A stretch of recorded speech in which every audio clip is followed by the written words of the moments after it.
We have been doing end-time mysteries, and today's end-time mysteries is especially in what the Lord has shown. The Lord showed me a replay of human history up to today. And a few things some of you might have concluded if you have studied the end-time messages. And look especially at the scientific portions. And so I saw that the creation, recreation of the earth, the fall of Satan, of course, got showed, but particularly in human history. And I saw the creation of Adam and Eve, and how, especially from the scientific aspect side, I saw that time was not the same like time is counted now. Time today runs on a 24-hour day, and the earth goes around the sun in 365 and a quarter days in a couple of seconds, where they have to adjust once in a while, the few minutes. But the earth was not originally like that. When the earth was created, everything was perfected. And when you look up at the sky on the earth in Adam's time, you will be able to see right across. It's like the heavens above and the space between all the planets and the stars have atmosphere. So it's almost like looking through, and of course the eyesight in those days are different from human eyesight today. You can see as far as you want to see. And so the sky looks a bit different. It's not our blue sky. Our blue sky and clouds only came about after Noah's time. So we don't have the privilege of seeing those times. And one day was approximately, it lasts very long. One day was approximately about 1,000 of our years. 1,000 of our years. And they could do a lot of things in that one day. It's not just our 24-hour day. It's like 1,000 of our years. And then I saw that by the time Eve fell, it was about third day. So in a sense, it's about 2,000–3,000 years have passed in our time.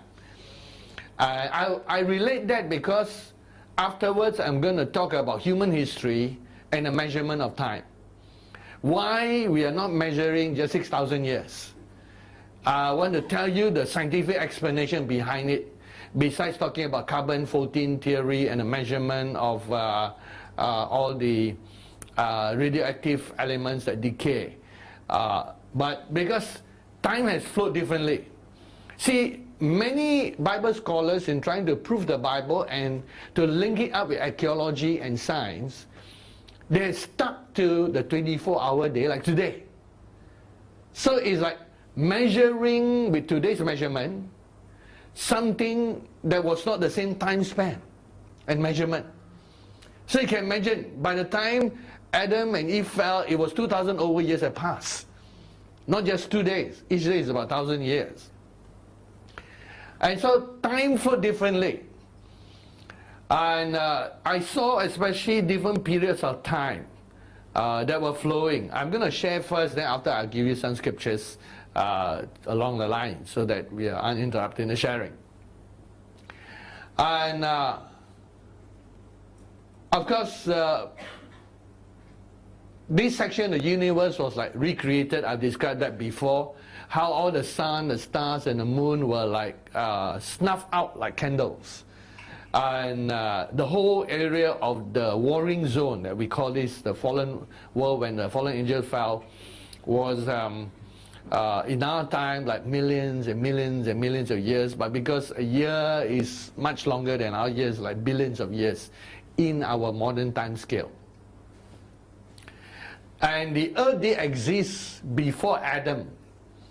And before that, the earth existed. There were 3 moons. And during the Satanic rebellion, they use two of the moons and part of what we call the planet Mars. And also there was a planet between Mars and Jupiter, the one where the asteroid belt is. And they stationed themselves in all those things, and when the Lord pronounced judgment, the whole thing was destroyed, including two of Earth's moon. A portion of Earth's moon is still around in the same orbit of the Earth. Remember, if you check on the internet, Earth, quote-unquote, second moon. Officially, it's not moon because the moon has to go around the Earth. But it sort of follows, it follows the path of, let's say, this is the sun, and the Earth is going around. One of the pieces that are left behind is following in the same Earth orbit. So this is the sun, and it's following the same Earth orbit, but whenever it orbits where it is, it sort of is curve shaped, and it curves and goes round, and then it curves and goes round again. When it reaches the Earth, it curves and goes round, while the Earth keeps going in its orbit. So it's like a horseshoe-shaped orbit. So that's one of the pieces that were left behind. You can find it on the internet. They found that piece of thing. It's quote-unquote called Earth's second moon, but officially it's not Earth's second moon in the way it's functioning right now. So that's by the time Adam was created or placed on the planet Earth with Eve, the Earth had only one moon. It was like a different period. By Adam's time, before the fall, the Earth has already gone through two phases. A phase before Satan fell, and then a phase when after Satan fell. Then by the time Adam was created on the Earth, that was like the third phase that takes place. There's a fourth phase that is coming. That is in Revelation chapter 21, New Heaven, New Earth. There's another phase of the Earth. So the Earth really has been going through a different phase. But I saw human history, and I'll tell you after why God was showing all those things. There's a reason behind every revelation. Otherwise, you know, we have so much knowledge that we don't know what to do with it. On this earth, knowledge is like given for a reason. And it's to understand what will happen in AD 2027 when the two fallen angels are released. Is for us to understand the kind of battle that we face and to understand the kind of makeup these fallen angels are like. So that's the reason for the revelation of history. And then I saw that after Adam and Eve fell into sin, and then everything changed. The whole atmosphere of the earth was changed, but we still had that covering over the earth. And the earth was one landmass that we can call Pangea. The word calls Pangea, except that the division of the Pangea is slightly different from what I saw on all the maps. I could not find any, and I'm not that good at drawing. So on this earth, you have to choose what talents you want to master. Drawing is not one of them. I like music. I like to play chess. I like analysis. I love languages. But drawing is one of the areas I'm not good in. So let me show the Pangea. Okay. So this is a Pangea that the best I could find. And but in this Pangea, it was like one earth mass, and it was more. It was not so divided like that. It was more united together, and it was more like, you know, crunched together. One land mass, not so broken like that. And then there were 4 rivers that run through it, as described in the book of Genesis. There are 4 rivers, and they were the same rivers that exist today, except it's been broken up. And so it was more like more like a synchronized landmass kind of thing, more elliptical in shape. And then towards the eastern side, God planted a garden on the eastern side. And that's why you see in the Bible it's also referred to the eastern side. God planted that.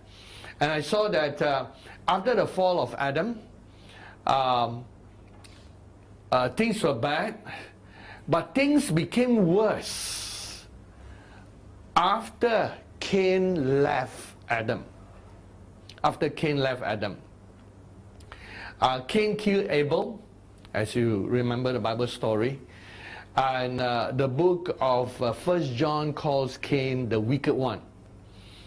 After Cain killed Abel, Satan and the fallen angels saw an opportunity because Adam, if you read the lost books of the Garden of Eden, Adam and Eve, you find that Adam was still very, very remorseful, regretful, and several times he tried to kill himself but couldn't kill himself, and that is what he went through. And quite a sad story. Adam and Eve, quite a sad story. But when Cain killed Abel and he left, he began to go into more and more into the wicked side. And you will find, let's cross-reference to the Bible side. And Cain more moved towards the in Panja, Cain more moved towards the western side, and slightly south and western side. But this is what the Bible says in the book of Genesis. Afterwards, I got several videos to show. I could not find it in a presented paper form, so I got some videos for you. So tonight's going to be a bit long, so we're going to take a little bit of time as we present different things. But I'd like to show the biblical aspects and the background before I present some of the research that I have done to confirm some of these things. In Genesis, after the fall of man, in chapter 3,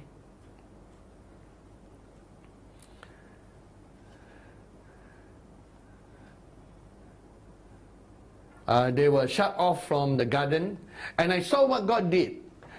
In the spirit is like a parallel world, because the spirit world and the natural world intersect into one another. Then when God put Adam out of the garden, and I saw that the archangel that had to bring him out and put him out was Melchizedek the cherub, who was Adam's guardian angel, and he's a cherubim. So unfortunately he has to do that, but he stayed with Adam. And God took like a frame from the Garden of Eden, the link, so that you could go back to the same place and you cannot find it. There was like something removed and you couldn't connect into the spiritual realm. And so something disappeared. It was there, but yeah, it's not there. And like it became like in a different dimension, like invisible. Like there are angels here, but you cannot see them. So two realms are intersecting, but one is invisible to the other. God took a frame out of that. So we saw that Adam knew Eve and she bore Cain. Of course, in those days, daughters were not recorded. And then there's a murder that took place. Okay, it was already dark after sin. After Cain killed Abel, he was cursed. He brought another level of darkness into the earth. It says in verse 11, "Now you are cursed from the earth, which has opened his mouth to receive your brother's blood from your hand." Remember, this is the first murder. Sin was there, but this is the first murder. It's the first time someone's life was cut short. And in the spirit world, in the book of Enoch, you remember that they talk about the cry that goes up from the earth to God. And they ask, who is that cry? Who is that voice crying out to God? And at that time, that was Abel crying from the depths of the earth. Remember, where the humans go when they die, before Jesus came, they went to a place called Abraham's bosom, which Jesus described in Luke chapter 16. At that time, before Jesus came, was separated in the good part and the bad part, separated by chasm. In the parable of the rich man and poor man Lazarus, he talked about both dying and both going to different sections inside the earth. When Jesus rose from the dead, he went down, announced his presence, and then when he arose, he took all the saints up with him. It's called in Ephesians 4, he led captivity captive. And along the way, they got the first resurrection. All the Old Testament saints had their bodies resurrected. Matthew 28 talks about that. How the tombs were opened, and then the bodies of the saints were resurrected, and some of them went in to bear witness in Jerusalem about the big event of Jesus' resurrection. And then after that, they disappeared. Among them was Nicodemus. Among them was Simeon, and Nicodemus met him and brought him to a council. And in the council, Simeon was talking about what happened inside the earth. And it's found in one of the Apocrypha called the Gospel of Nicodemus. And it talked about how Jesus went inside, and it's all the account of Simeon, who shared it to Nicodemus, and Nicodemus wrote it down as a Gospel of Nicodemus. And it's one of the things that are in line with the Bible. So it's good reading. You want to read that, Gospel of Nicodemus. And so the first resurrection went up, and after that, anyone who died in Christ is no more going down. You go up. That's why Paul in Philippians says, for me to live is Christ and to die is gain. He says that if he were to die, he'll be with Christ. Christ is up there. So that verse proves, everything is supported by Scripture. That verse proves that when someone is dead, they go up. The same with Stephen, when he was martyred in the book of Acts.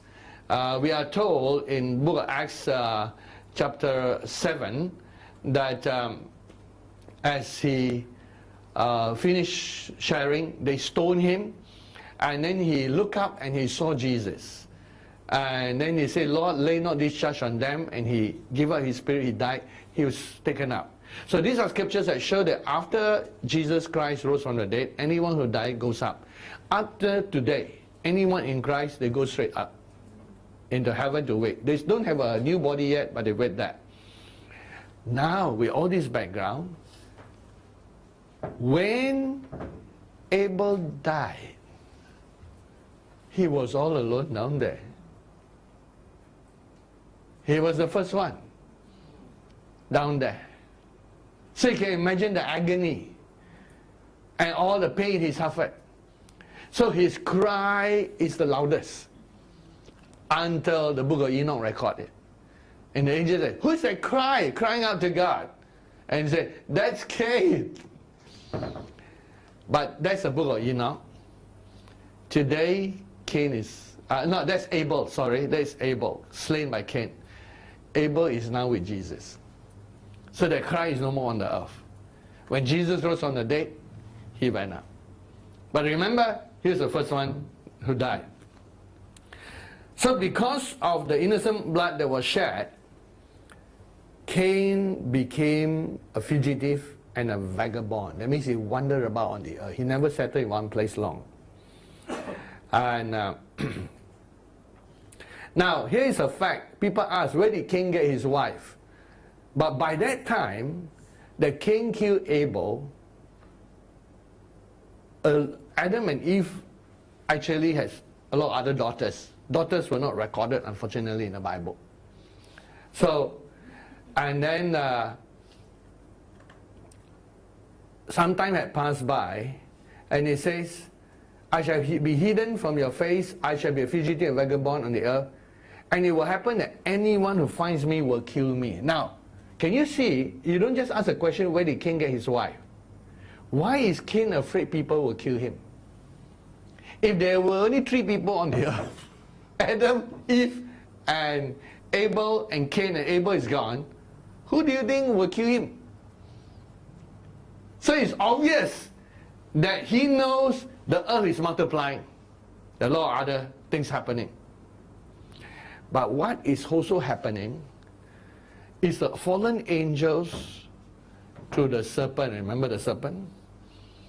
The serpent started crawling. The fallen angels were really designing some things. And they seemed to know what was going to happen.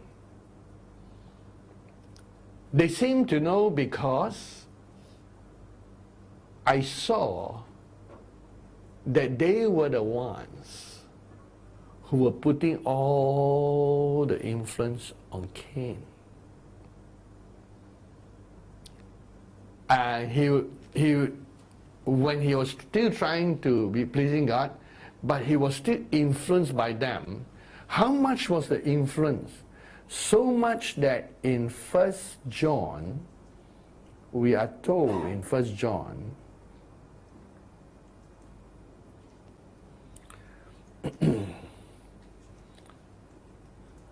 First John, okay, here is the verse. Okay, let me highlight it for you. When you put the word Cain, and we do the 1 John 1 in 3:12, it says in verse 12, not as Cain, who was of the wicked one. Can you see the word of the wicked one? It was not just in the instant that he wanted to kill Abel. It was through time that he was influenced. Remember, one day is a long, long time. One day is a long, he was influenced. And he was still like dialogue with the enemy. And remember, it also took him some time before he killed Abel. And he was vacillating between God and the evil one. And then God kept warning him. And this was a warning God gave him before he killed Abel. And it says here, during the process of time, in verse 3, Cain brought an offering of the fruit of the ground to the Lord. Abel also brought the firstborn of his flock and of their fat. The Lord respected Abel and his offering, but he did not respect Cain and his offering. And we all do the teaching and studying that now because he didn't do it with all his heart, with first love, and then he didn't bring blood, which was necessary, and then he took from the ground, which was already cursed originally. Now it's doubly cursed after Abel died, and so all these things. But what the Bible did not show, that you can read between the lines, was that he was doing something that did not please God. And what he was doing was he was hanging around with, quote unquote, the wicked ones. Because in those days everyone had open vision. And he was still hanging around. Remember, he is like someone who is born from Adam and Eve. And by the time Cain was born, the earth had already fallen. So he did not know what the earth was like before the fall. But the earth was still reasonably perfect compared to today. And you could still see the serpent that was quarreling, and the serpent still can talk. Animals all still can talk. They didn't even lose their language. And so he would go around, and then from time to time, the enemy appear.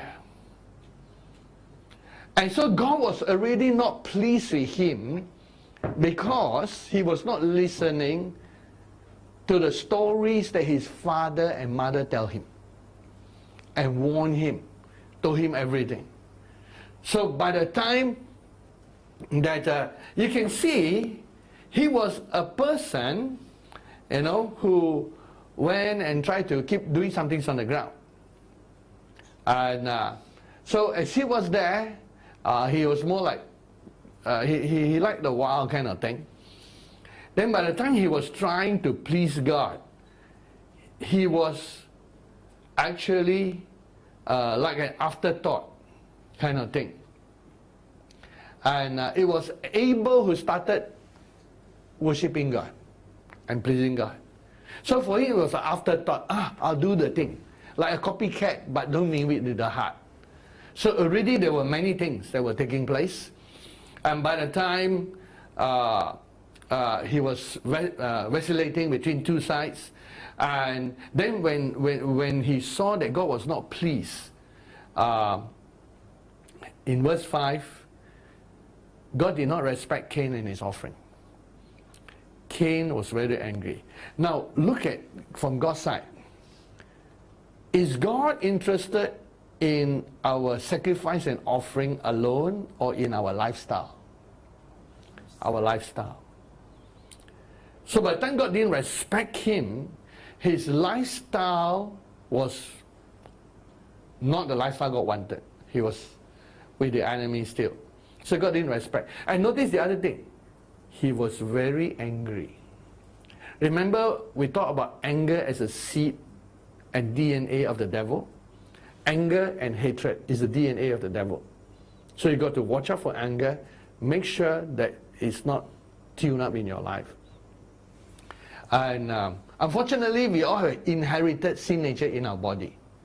So it's easy to spark it up. And so we got to watch it.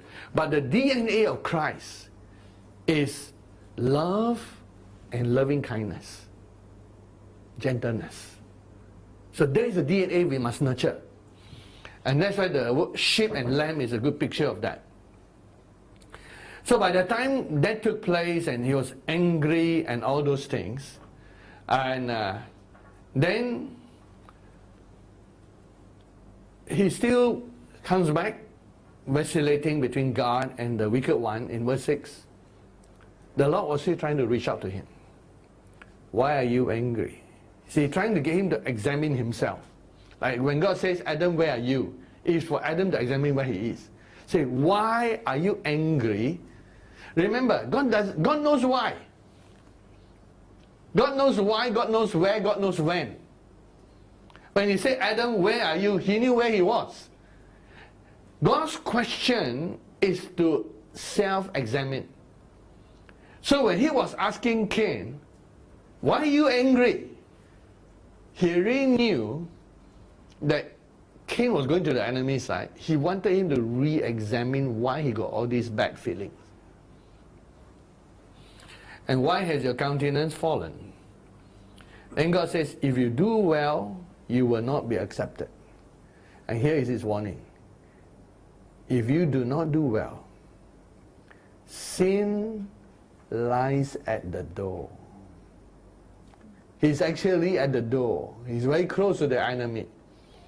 And his desire is for you, but you should rule over it. In other words, you should rule over the serpent and all the things of the enemy.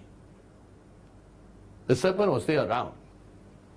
And it is almost the same thing like Jesus said to Peter. Simon, Simon, he says, Satan desired after you. See the word desire. He said its desire is for you. Notice the word it.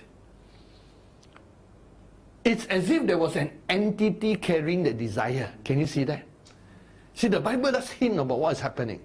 There's an entity that was behind it. And behind it was a serpent, and behind the serpent was Satan. So there's the entity that was there. Tonight we won't have time to talk about the serpent, but I'll talk about the relationship between the serpent and all dinosaurs. Next Friday. It's Dinosaur Friday. Okay, all the different dinosaurs. It's Dinosaur Friday. But the serpent, remember what the serpent was? It was the wisest of all creatures, correct? Genesis. And it got his wisdom by actually secretly eating from the tree of knowledge. That's why there was a change between chapter 1 and 2 when God says, now that something has happened, he says, don't eat the tree now. Something has happened. And so, this is the background. And there was actually someone, something, it is behind Cain. And part of the planning and the plotting, you see there's a plot. Where did Cain get all this cunningness how to murder? All these come from the fallen angel, the serpent, and Satan. At that time, the angels have not infiltrated onto the earth yet. They were using the serpent. But they were there. Because the infiltration came only much later in Noah's time. About the 10th generation time. And it says here, Cain talked with Abel, his brother, and it came to pass when they were in the field. Can you see that? It's all plot, planning. Now, on the day that Cain decided, so some time passed, on the day that Cain decided to kill his brother, all the enemy knew it. They've got him. And you know, when you kill someone, some part of your own self die. That's why never do evil. The worst case scenario is killing someone. When you kill another person, some part of your own self died. It affects your DNA. There's a feedback loop. When you take another innocent life, also, when you do evil against people, some part of you also died. Whenever, even if you repay, even if you react to evil with evil, instead of react evil with good, some part of you die. So determine in your life right now, in Christ, no matter what the world is like, what people are like, the only response from you is goodness and mercy and love. So that in a way you become the nature where it's impossible for you to do evil. It's impossible for you to do wrong to others. Acquire this nature, because it's an important nature. It's a transforming nature. It's the nature of Christ. It's the nature of the cross. What is the cross? Everybody did evil to Jesus, and Jesus only said, Father, forgive them, for they know not what they have done. That's the cross. If you cannot do it, you haven't met Jesus on the cross yet. How can you meet Jesus on the cross and accept Jesus on the cross with all that the cross represents? Don't look at the cross as just Jesus died on Jesus died on the cross for your sins. Look at the cross as the modus operandi of everything in your life. Didn't Jesus say that you will take up the cross every day? And he used the word cross. No, we understand what the cross means. The cross is a place where evil and every bad thing is done to Jesus. The only thing that comes out is love, salvation, mercy, and forgiveness. So when you carry the cross, what does it mean? Permanently from your DNA, you will only give out goodness and mercy and love.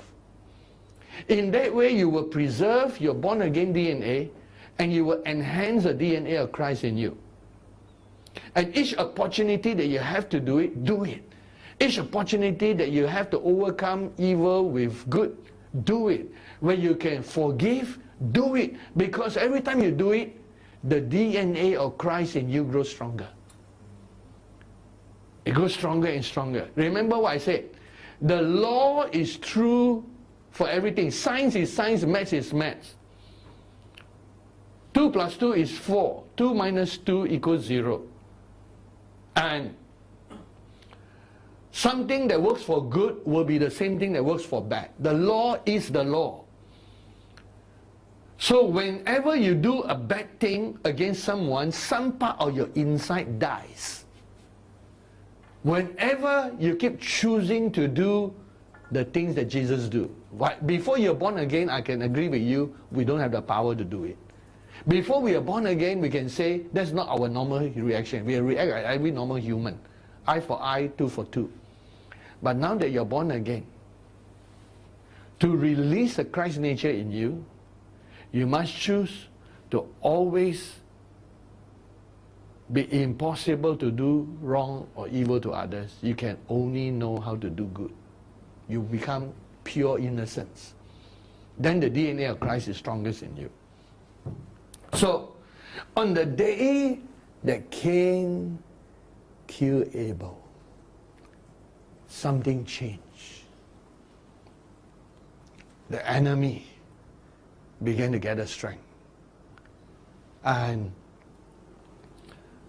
then, of course, God says, where is Abel, your brother? And he knows, but he wants him to admit. And look at what he says. He couldn't care attitude now. I do not know, am I my brother's keeper? Am I supposed to look after him? You know the answer to am I my brother's keeper? Yes, you are your brother's keeper. Yes, you are your sister's keeper. But look at how evil and wicked he has come. And so he was punished and he was driven even further as a vagabond. And then in verse 15 the Lord says, therefore whoever kills Cain, vengeance shall be taken on him sevenfold. And the Lord set a mark on Cain, lest anyone finding him should kill him. Look at where Cain went. Then Cain went out from the presence of the Lord. So the word is he actually left the presence of the Lord. Not just left a place. He no longer sought after God. From that day onwards, he decided to serve the enemy. And he dwelt in the land of Nod on the east of Eden. So Eden is here, remember? And I mentioned that he went west kind of thing, but it's at first he went east. And remember, he's a wanderer. So he began to wander all about. And then he found a wife, and then he built a city. And you notice something about Cain's descendant. Cain's descendant gives you a clue when you compare it to the book of Enoch. He built a city, and to him was born Iraq. Iraq begot Mehujael. Mehujael begot Methuselah. Methuselah begot Lamech. Lamech took for himself two wives. The name of one was Ada. The name of the second was Zillah. Ada bore Jabal. He was a father of those who dwell in tents and have livestock. His brother's name was Jubal. He was a father of all those who played the harp and flute. So it looks like he started music. And all these are learning from the fallen angel. The angels haven't fallen yet. They have fallen, but they haven't come to the earth to breed with humans yet. But they were already influencing Cain. Now in those days, most of the people were quite big size. They were about 7 feet tall. The men were about 8 feet tall. But Cain, for some reason, because of DNA change through time, I call it epigenetics, he became more and more like an animal nature man. And she also bore Tubal Cain. That means someone who is quite similar to Cain, and instructed every craftsman in bronze and iron. And look, murder was in that line too. Lamech killed 2 people. So that was a line of Cain that you saw.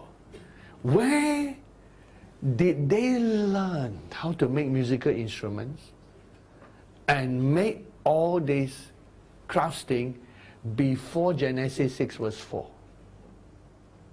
before Genesis 6 was 4, from the fallen angels.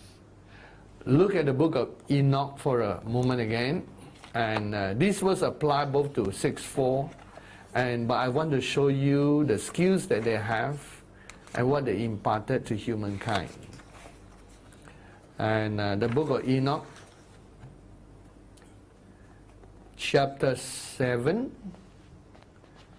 and we look at verse 7. Chapter 8, verse 8? No, 7. And the right chapter. Yeah, this one has 3, 5, 6, 7, 8. And the chiefs were that. I read here. How come this version? Oh, this is chapter 6. I got it. I got it wrong. Chapter 6. Yeah, V1 6. Sorry. V1 6. Yes. This happened in chapter 6 verse 4. Right. So there were several periods. The first major period of human history where human began to develop technology was before, was in the time of Cain, when his descendants began to learn metallurgy and all those things. And if you trace the descendants line, you will notice that Adam was still alive all through. But in here, for this passage, okay, let me read here, then we go to the Bible again. It says here in verse 1, chapter 6, "And it came to pass, when the children of men had multiplied, that in those days were born unto them beautiful and comely daughters, and the angels of the children of the heaven saw and lusted after them." Now, let me mention here. Most of these women were from the line of Cain. From the line of Cain. There were very few from the line of Seth. Because it was like the human race was divided into two kingdoms. One was a kingdom of Cain, who built a whole city. The other was still under Adam. Adam lived 930 years. He was a patriarch. And they remained farmers, and they lived very simple lives, serving God and giving God sacrifice. They were interested in agriculture, and they were not interested in technology that much. They were more exercising prayer and worship with God and all those things, but they were not into human technology. It was the line of Cain that became interested in human technology. And so some of the descendants of Cain intermarry with the fallen angels. And it says, "And the angels, the children of heaven, saw and lusted after them, and said one to another, Come, let us choose wives for among the children of men, beget us children." Yaza. Now he is one of those coming in in AD 2027. Remember the two fallen angels locked up? Yaza is one of them. And who was their leader, said unto them, "I fear you will not indeed agree to do this. I alone shall have to pay the penalty of a great sin." They answered. And so 200 angels swear an oath, and they came down together. And he says, they swore, and they all together bound themselves by mutual imprecations upon it. And verse 6, they were all 200 who descended in those days of Jared on the summit of the Mount Hermon. Now when you look into the Bible and look for a Jared,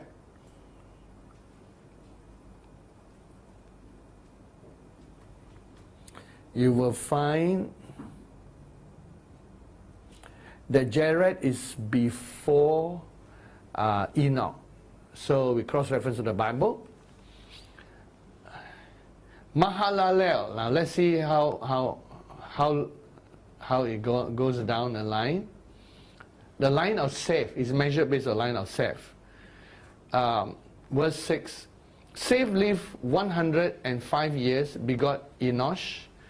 And Enosh, after he begot Enosh, Seth lived 807 years. Had sons and daughters. Verse 8. And remember, in those days, one day was also like 1,000 years. So you can imagine if how much time has gone by.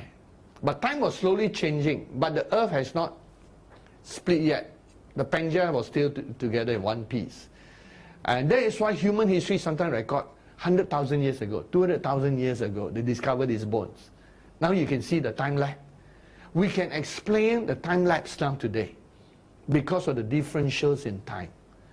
And in verse 9, Enosh lived 90 years and begot Cainan. After he begot Cainan, Enosh lived 815 years. I jump forward. Verse 12, Cainan lived 70 years, begot Mahalalel. After he begot Mahalalel, Cainan lived 804 years. So all the days of Cainan were 910 years and he died. Mahalalel lived 65 years. He began to give birth younger and younger. Begot Jared. After he begot Jared, Mahalalel lived 830 years and had sons and daughters. Now I read on so you know the timeline. So all the days of Mahalalel were 895 years and he died. Jared lived 162 years, begot Enoch. After he begot Enoch, Jared lived 800 years and had sons and daughters.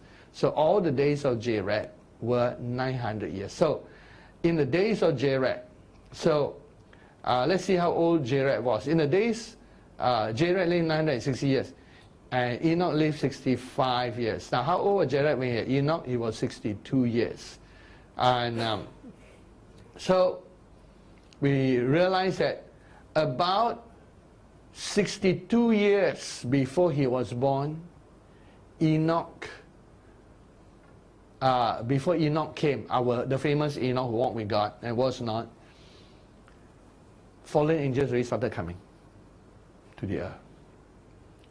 And it took another 3 generations because Enoch is the great-grandfather of Noah before the flood came. And even in Noah's time, Noah was about 480 years when God spoke to him to build the ark.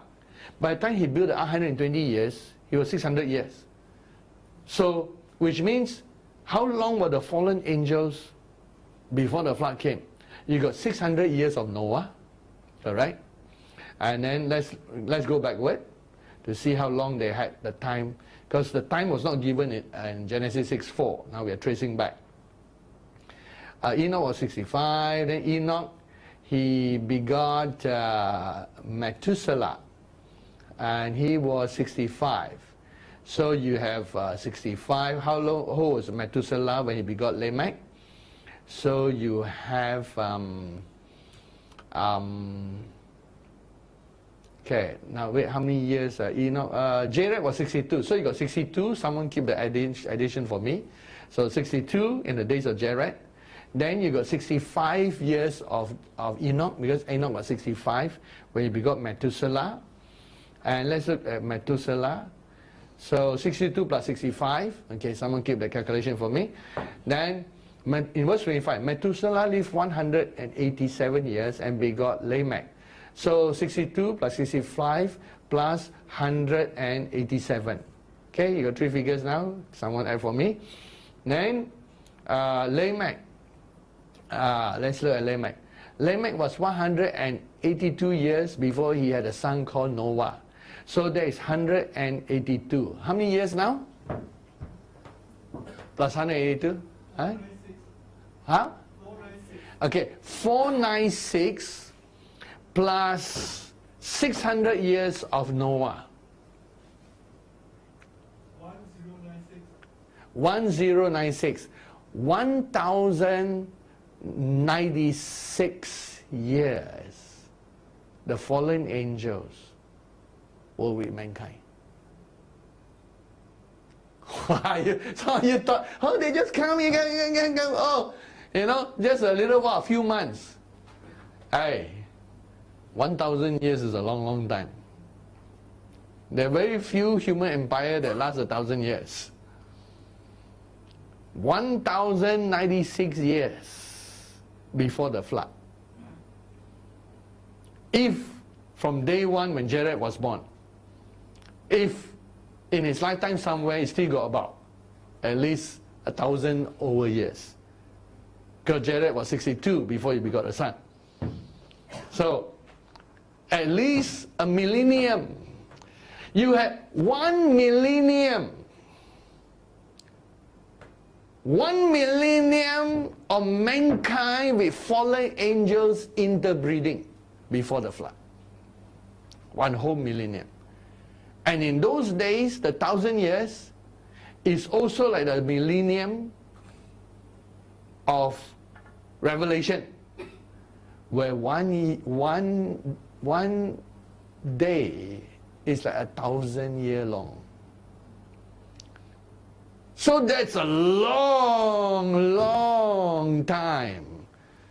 You have 1,000, rounding off, times, let's say, it was about 360 days per year. So that will bring it to 360 years, 360,000 years in our time. And in one day, because there are 360 days a year, so 360 times 1,000 years. And that is 360 days. And if each of those days were 1,000 days, you add 3 more zeros. When you add 3 more zeros to 360,000, you get 360 million. 6 zeros is a million. 360 million years. Now can you see why? But it's not exactly 1,000 years, because time was slowly changing. There were different places when time changed, and let me give it the different places. Time started changing from Adam's fall, began to be affected, and imperfections crept in, and then when Cain killed Abel, and then the next time shift was in the days of Jared, when Genesis 6:4 took place. Genesis 6 verse 4. These are all the things that God was showing me, the history of mankind. They were the giants in those days, and also afterward when the sons of God came into the daughters of man. See, when you read the book of Genesis, it looks like the angels were around 120 years, correct? Now, in the book of Enoch, since the days of Jared, and in 1,000 of those years, they developed technology and civilizations beyond what we know. What I will show you afterwards, all the megalithic monuments and buildings were built during those times. Most of it was built during those times. They lasted after the flood. But they were built even before the flood. Megalithic. It was the days of the giants that were there. So time was affected in Genesis 6 verse 4. And then time was affected during the 40 days of Noah, when it rained day and night. When Noah was 600 years old, and they went into the ark. That was the next affection of time. Time was slowly being reduced. And I give you the approximation. Now you know why suddenly when they examine human remains, they say, wow, this bone is 2 million years ago. Now you can understand. Because we are looking at our short time. While their time was longer. A day was a longer day. And now we look at Genesis chapter, let's look at 9. They should have completed the ark by then. Okay, that's really too far up. And this is where the time spot took place. Okay, I jumped too far ahead. Chapter 7. When they all entered the ark in verse 17.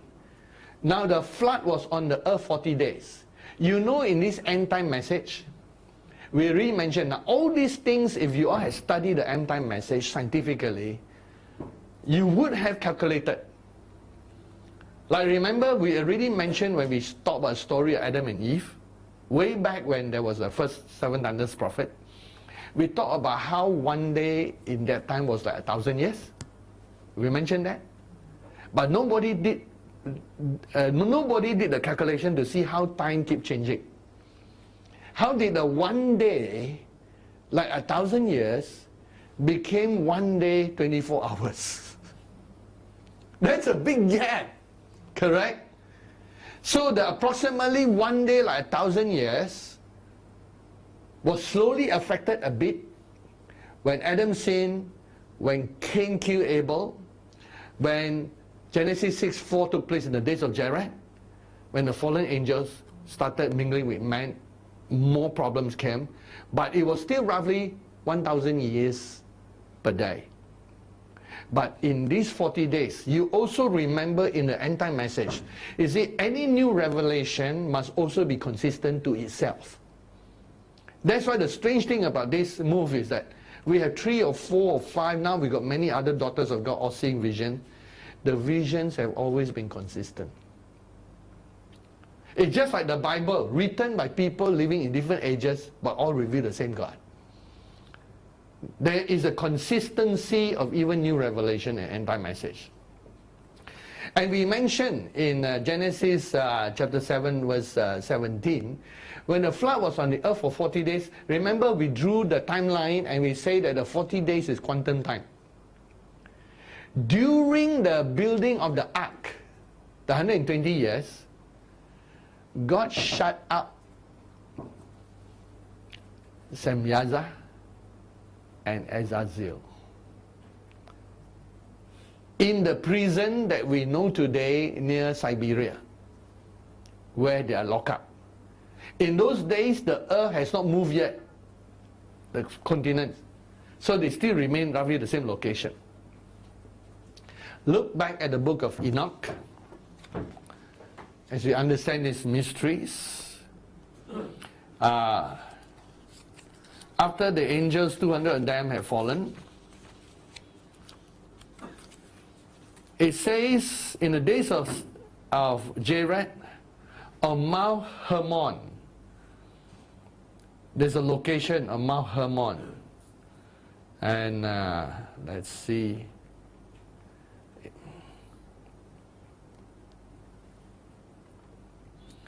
And Mount Hermon is mentioned in okay, the place where they descended, they call it Mount Hermon because they sewn and bound themselves by mutual implication, and that's why it's known as that. Now when you cross back to the Bible, we switch between the book of Enoch and the Bible. Mount Hermon is mentioned in Deuteronomy chapter 3. King Sihon and kingdom of Og. Can you see that? Bashan, king of Og. So the Lord our God also delivered into our hands Og, king of Bashan.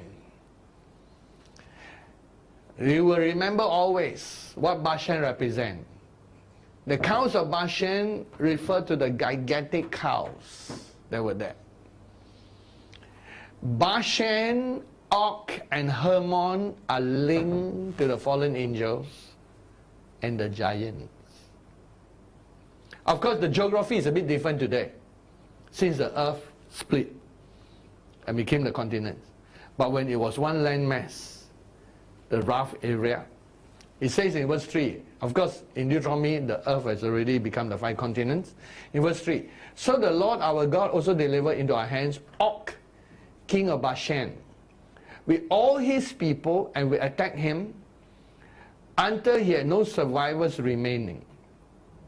We took all his cities at that time, and there was not a city which we did not take from them. 60 cities, all the region of Argob, the kingdom of Og in Bashan. All these cities were fortified with high walls, gates, bars, besides a great many rural towns. And we utterly destroyed them as we did to Sihon, king of Heshbon. At that time we took the land from the hand of the 2 kings of the Amorites who were on this side of the Jordan, from the river Arnon to Mount Hermon. The Sidonians call Hermon Sirion. The Amorites call it Sinai.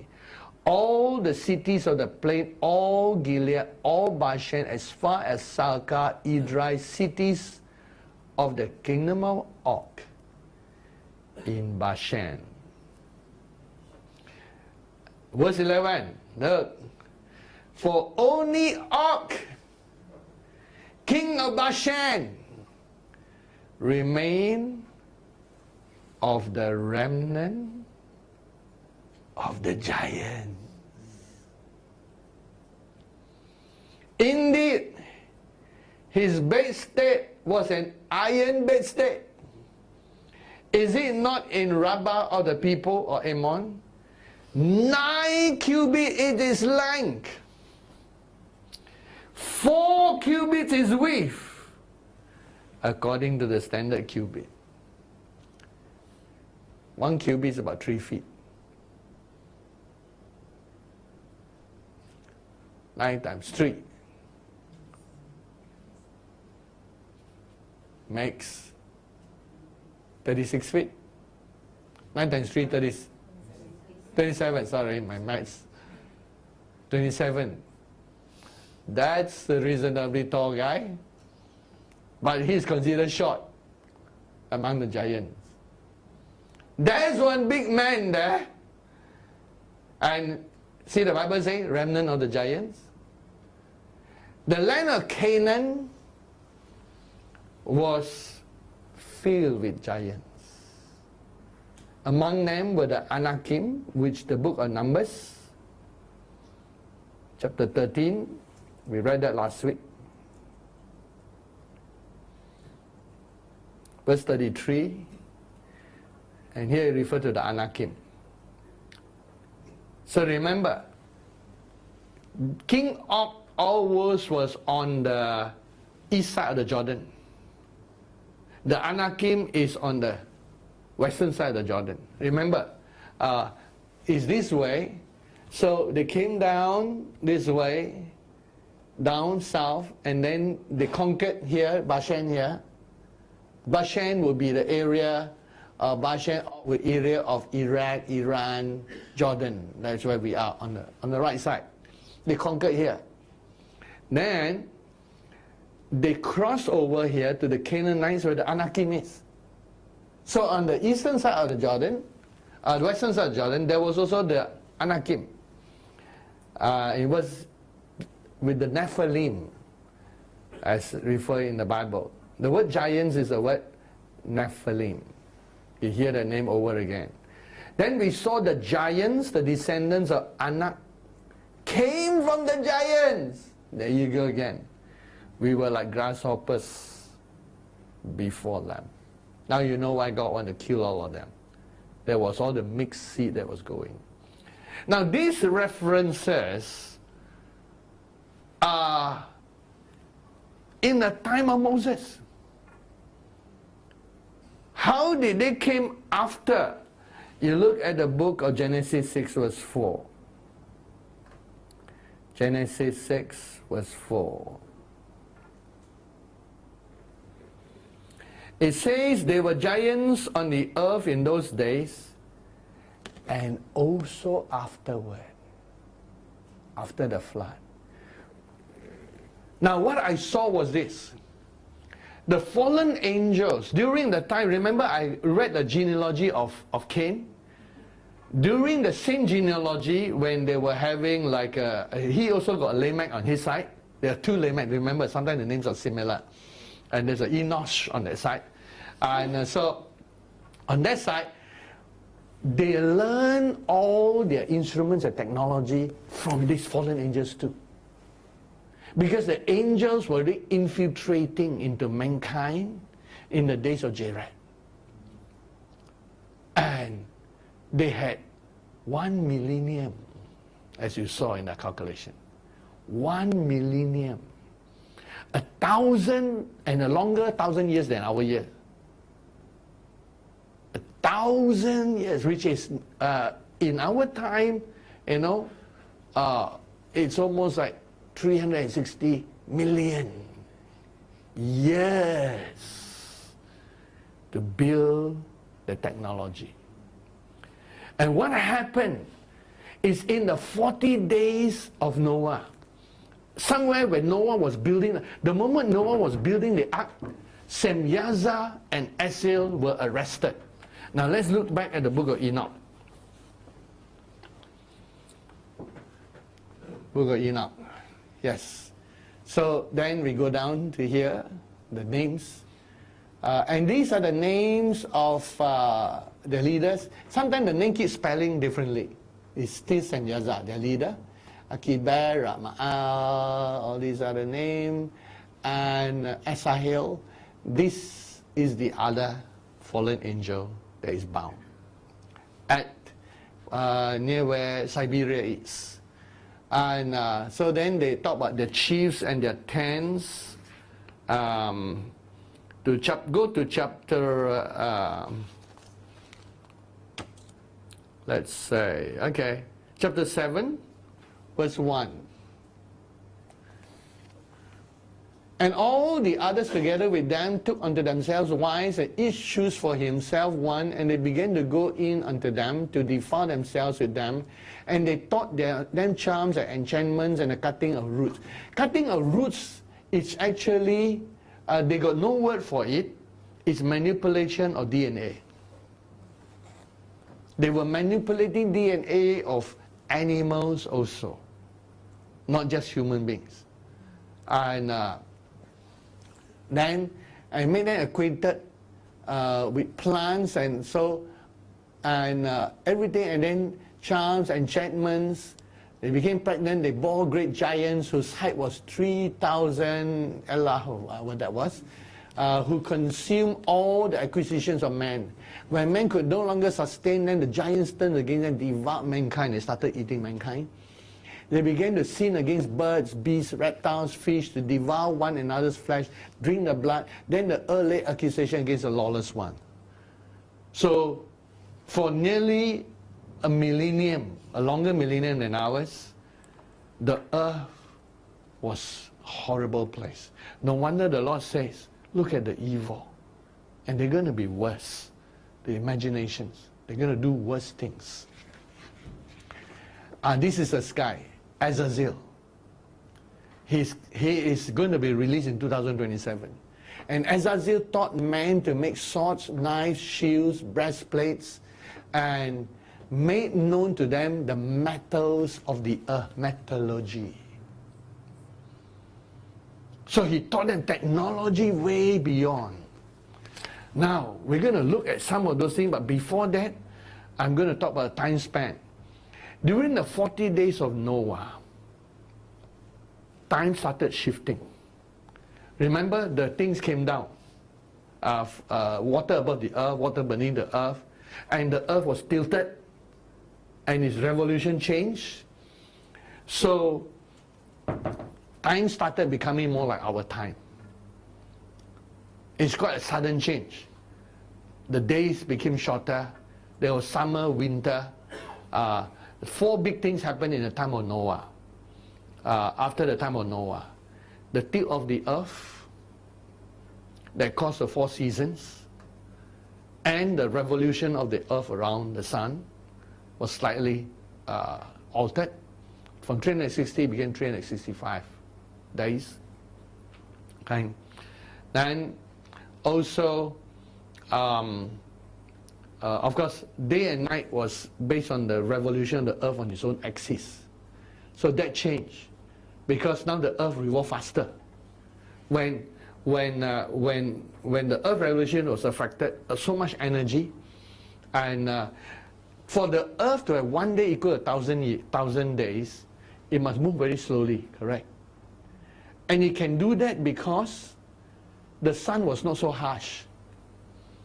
If the earth were to move slowly right now, the same length, half the world will be desert. It will be so hot. You cannot. I mean, you look at the little rain you have, some parts of Singapore flooded, all over Asia, some places flooded, correct? Imagine if it rained for 40 days or 40 nights, tell you, that's a lot. But on top of the rain was the water above the earth came down, crashing down. The crystal area that's covering the earth, protecting the sun, also came down. So that's a lot of water coming down. So imagine if the earth keeps facing the sun, when the earth removes so slowly on its own axis, if it's so slow, it will be like Mercury, planet Mercury. It will be burning. So by God's mercy, when more radiation and heat come from the sun, the earth revolves faster. When it revolves faster, it could cool down. All these are the mercies of God, when He allowed them. So the big time change took place in Noah's time, the revolution of the earth around the sun, the revolution of the earth around its own axis became faster. They were spinning like a top. Compared to long ago, it moved one day like 1,000 years. Now, because that's the only way to keep cool, because the sun is not very hot. I mean, recently in Melbourne was just 40 degrees centigrade. Oof. Can you imagine them playing tennis at 40 degrees? Yeah? Your shoes almost melt. And so the earth revolution around its own axis also changed, and it's revolving faster. We still don't feel it because 24 hours is still very slow to us, because we are born and we are at this time. Then there was, besides the revolution of the earth around the sun changed, the tilt of the earth around its own axis, there was also the protective layer above was gone. The waters above the earth disappeared. These changes a lot of things. It affects all our DNA, time change and affected. And I saw that during Noah's time, the giants were the angels were locked up. The angels were locked up during the 40 days and 40 nights. And during the big battle, they were all in prison. Now the first two were locked up first. Samyaza and Azazel were locked up. Remember, Azazel is a warlike fellow, and he's he's almost like I would say a warlike person, and using seduction too. Whereas Samyaza is like a DNA and sorcery, and so Azazel is like war and seduction. And we cross-reference to the book of Jude for a moment. Book of Jude. In Peter you also have that, but let's look at the book of Jude. Talk about the angels. Okay, fallen angels here.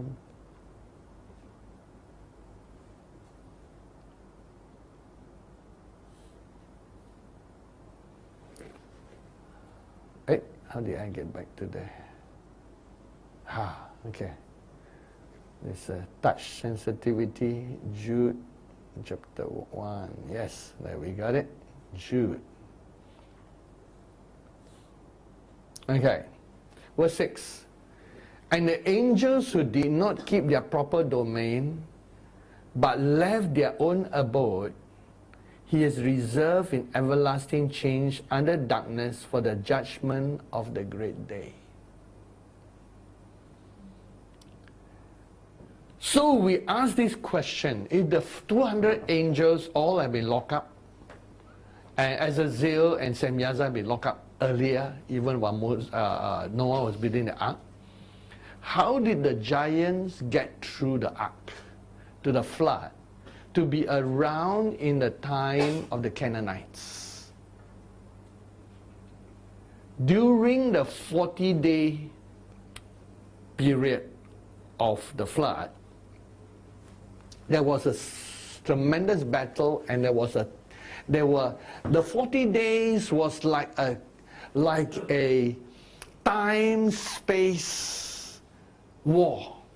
Remember, the 40 days are also linked to the 7 years of tribulation, and linked to a few nanoseconds after the millennium. So the 40 days was like a time warp battle, a battle in space and time and dimensions. During that time, in the great cataclysmic thing, while only 8 human souls were in the ark, some giants slipped through and landed in a time after the flood. They were caught in this battle that was there. That was how they slipped some through. God knew about it, but it's all part of the battlefield. Because the battlefield was a battle in time, space, and energy.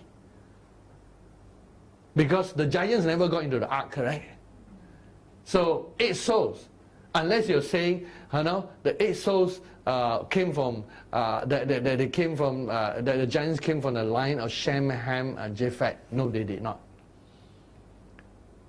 During that battle, and we will see that battle after the rapture, because after the rapture is a 7-year tribulation, you will see what is happening in time and space. And you can see a portal open, and some giants, remember, they have a millennium of it. And this is the interesting part. Some of the giants had they had created some sort of a technological vehicle. We got the ark. They had some vessel, almost like a space type of vessel, that survived. And that's how they came through. So I repeat, no angels came onto the earth after the flood. They were all locked up. It was the descendants of the giants who had advanced technology in the cataclysmic time of the 40 days. This came to a portal and landed. And that's how, when the land mass was there, they slowly also multiply. Slowly multiply. And they came back again into prominence in the time of Nimrod, which was just 2 generations away from Abraham. You see the Tower of Babel? Okay. Let's go to the Tower of Babel in chapter 11.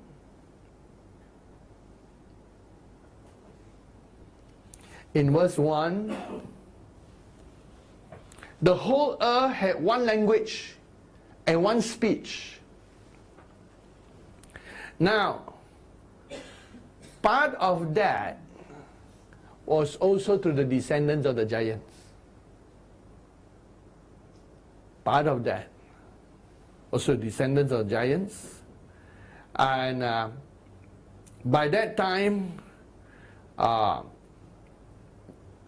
something happened, and they keep on surviving and surviving before Moses and Joshua went to the land of east of Jordan and west of Jordan to kill the rest of them. That's why God was preparing them for 400. And God knew. Remember, God said the sin of the Amorites haven't reached its level yet. And from the time God prepared Abraham's descendants, He gave 400 more years in that time. Now, before the days of Peleg, the days of Peleg was another time span. So here is a civilization that was there. So there was a millennium of civilization before the flood, under the fallen angels and the giants. Then there was this civilization, there was a mixture. There were fewer giants but more humans. But some giants were still around, because this is, that's how Og and the Anakim were still around. And some of these were mixing around secretly, you know. Just I remember how God knew when He created everything, Satan planted the serpent. He slipped one in. And God knew. God knew about that. And so the same way, while humans and Noah and his descendants were multiplying, and the three sons of Shem produced all the different things, and the giants slowly make themselves. At first they keep to themselves for quite some time, and thinking that God did not see, but God knew all about that. And so at the time when they could move in, but by that time they were shorter and shorter, shorter and shorter. And so by the time they mixed with mankind, it was what I call, if I call the first civilization, the civilization of before Noah, when it was the fallen angels and the giants. Then there was a second civilization of the giants. I call them the mini giants. The other one was a bigger giant, and they are 10 stories tall, some of them. But these mini giants, some are 2-3 stories tall. Now, during the time of the tribulation, second half, you will have some giants. The tallest of them is 3 stories tall, so they're mini giant. So, mini giant. So, that's this is what I call, when the earth was one language or all that, the mini giants were inside. And it's during that time that they were doing what we call, it was during the civilization of, you can call it the Atlantis and Mu and all those things together. And they continue building big things also. So some of the megalithic things were also built during that time. They continue. It was a second infestation. One pre-flood, one post-flood. The post-flood infestation was a mini one. And so God scattered them about and confused them. And about the same time, Peleg was born in verse 17. And in the days of Peleg, it says, in the days of Peleg, the earth was divided. And let's have Peleg here. Peleg is important. But Peleg means earthquake. Imagine naming your son earthquake. Because his name was earthquake. And here it says, chapter 10, verse 25. To Eber were born 2 sons. The name of one was Peleg. The earth was divided. That's why he called earthquake. He was born in earthquake time. Earthquake. So, which means that earthquake was in his father's time. God destroyed the giants, the fallen angels, all locked up, pre-flood. In post-flood, there was a second judgment by God, but He didn't destroy the whole earth. I saw meteorites coming down. Suddenly there was this hail of meteorite, boom, boom, boom, boom, boom, coming down the earth, and the earth shook, and it quaked, and Pangea was split up. But the meteorites were specially aimed at the giants. So it was a second wiping out of the giants that God did. Second wiping out. The meteorites and earthquake. And as the earth split, a remnant of them, very small, with humans who are still serving them, they got less and less. Fewer and fewer of them survive. And because to continue to produce giant blood, you need fallen angel. But they were slowly reproducing among humans. So they're slowly mixing with the human race. And today they will tell you that most of all humans got a mixture about 1 to 2% of Neanderthal DNA is inside modern humans. But it did not affect most of us. I'll show you the science next week. Most of the DNA is affecting more areas of the immune system and different things, but it did not affect our brain development. So I will show the scientific study of where the base of the DNA were. And then about 1 to 3% of our DNA is the Denisovians. Denisovian, which nobody knows what they like, but they are also big and bulky, almost like Neanderthal. They only found a tiny little fingertip and a little bit of toe and 2 teeth. But it's inside the DNA. They say this DNA is different. Must be from one place. And they call it the Denisovian cave that they have. And so there were several breeds of giant. First breed, pre-flood, very strong. Second, mini breed, destroyed by God in earthquakes and meteorites coming down. And then, when the earth was divided, some of them survived for some time in a place that is known today in history as Atlantis. And that's why in the time of Atlantis, about 9000 BC, Plato records the Greeks were doing battle with them. They had some dispute. And Plato, why we believe Atlantis exists is because Plato exists. And Plato speaks about Atlantis as a real place, 9000 BC. And all the giants were concentrated on Atlantis. So they tried to survive a third wave.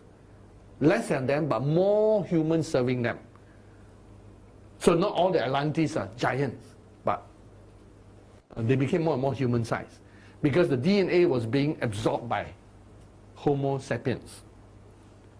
And so there are less and less of the giants. And then there was another, it was a short time between the second infestation at Atlantis, and then it was destroyed again by meteorites and earthquakes. Boom, it went under, and then the earth changed again. I think it was a violent earth in those days. And time period, okay, time period of civilization, you will find the early millennium one right up to the time of Noah, because remember they got 1,000 years of that. So they trace human history.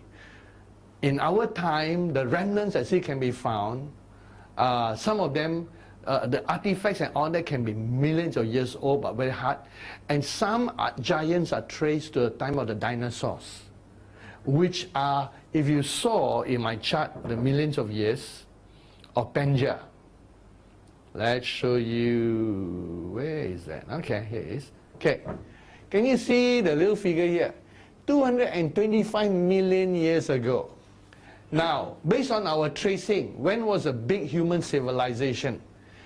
250 million years ago. Okay, that's in the archaeological time is the time of the Permian age, Pangaea. And that's civilization developed. So that's about a rough time when all life was on Earth. And next week I'll show you how the dinosaurs exist in the time of that civilization. And talk about the serpent again. And how Leviathan came about, because Leviathan is mentioned. And then the Triassic period is 200 million years ago. Jurassic is 150 million years ago.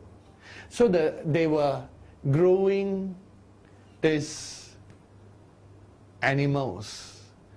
Part of the, and I give you a clue, part of the different types of dinosaur were them. Remember they created the serpent?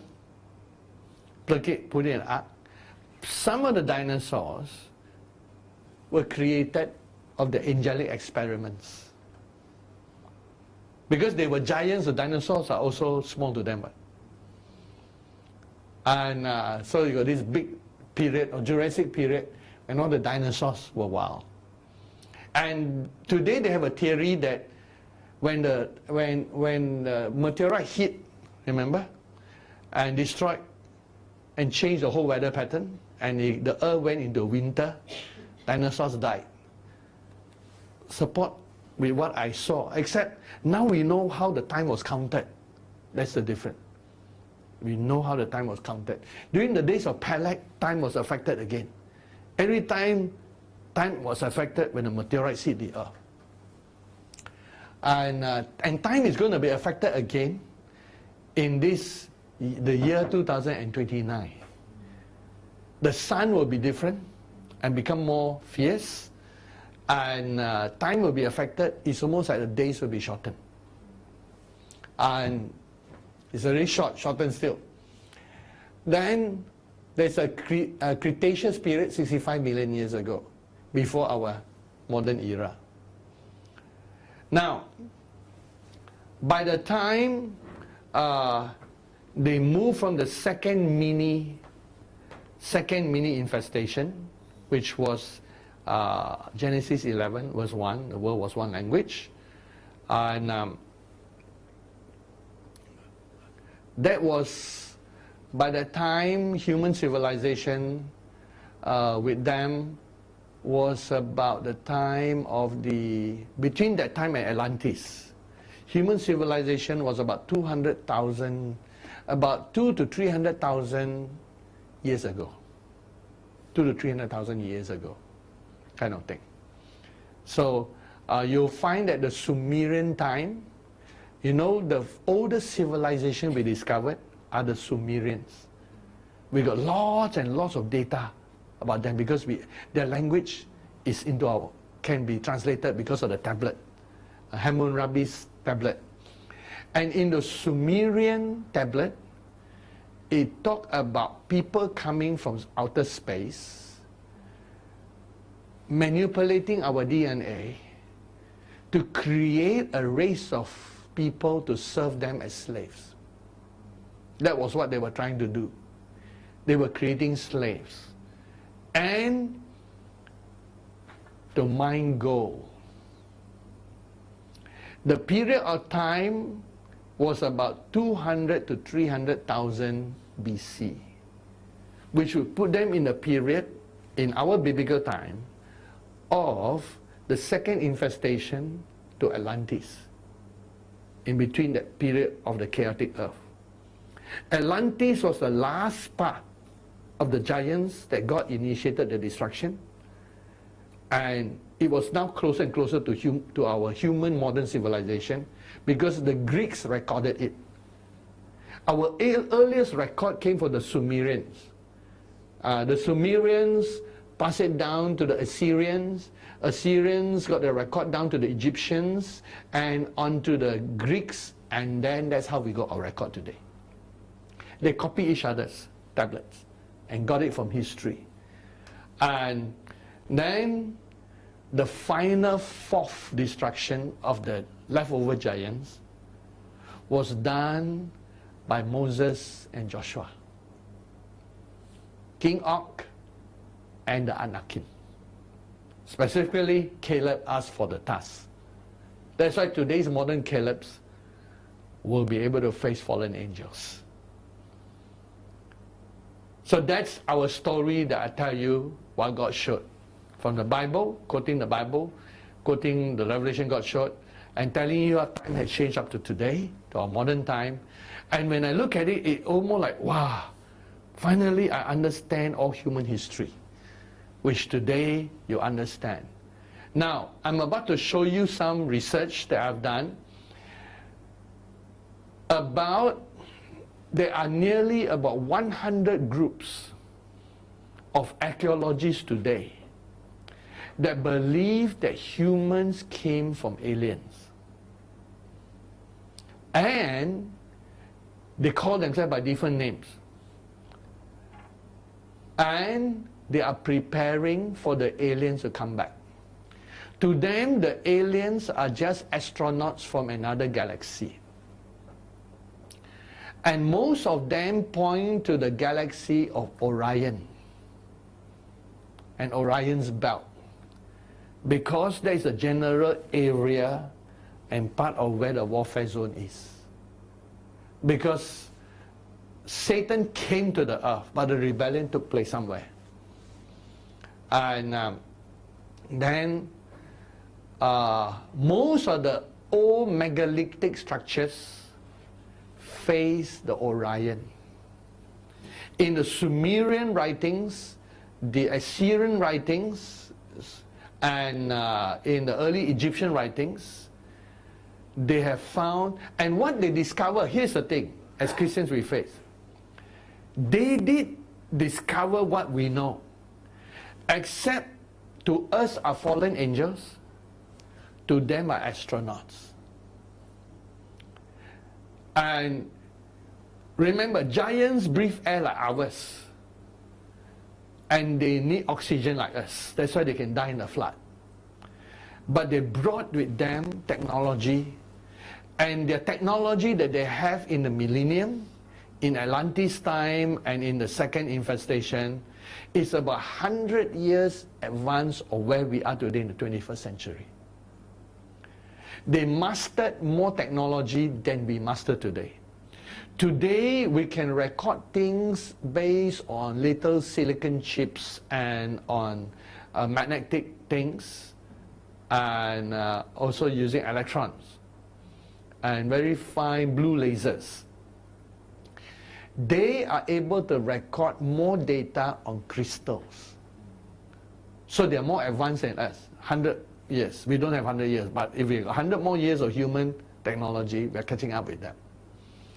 So when I show some of the video, remember that these are non-Christian videos, and these are people who believe that we were created by explorers from other planets, and they thought that they are good people. Some good, some bad, they say, because they behave like humans. Some good, some are bad. And it's like, so these people believe in another civilization for another planet, another solar system, and that they came here.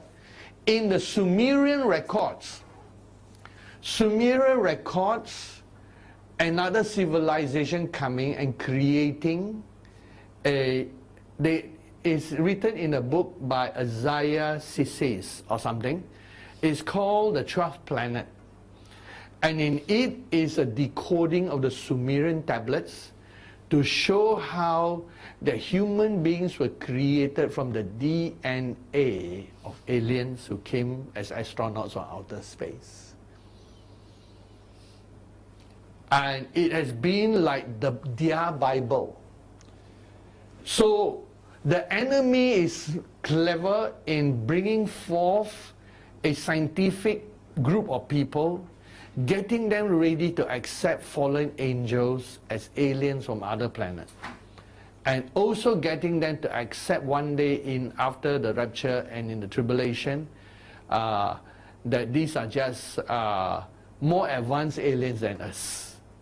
They are just more advanced hominids than us. They look human, they have 2 eyes, 2 legs and everything. Another civilization from other stars. I have counted nearly 100 groups of them, all independent. Archaeology. The first time archaeology talk about it was in the Chariots of the God, which was like a book that is debunked long ago.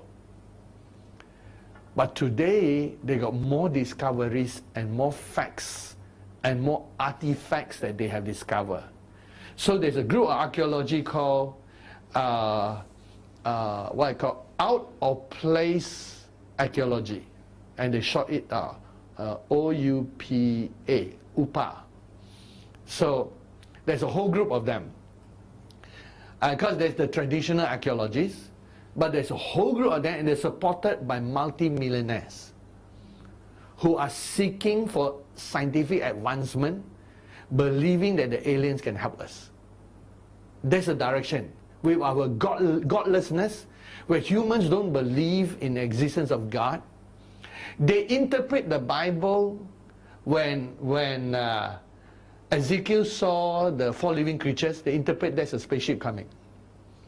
They interpret that when Moses saw God, he was meeting with an alien.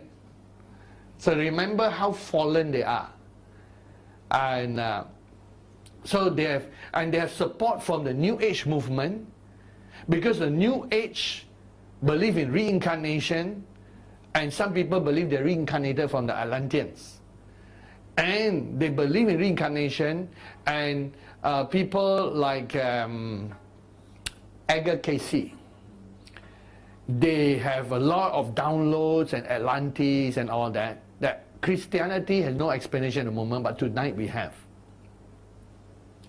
And then a lot of wrong teaching, of course, and they teach that men progress through different lifetimes.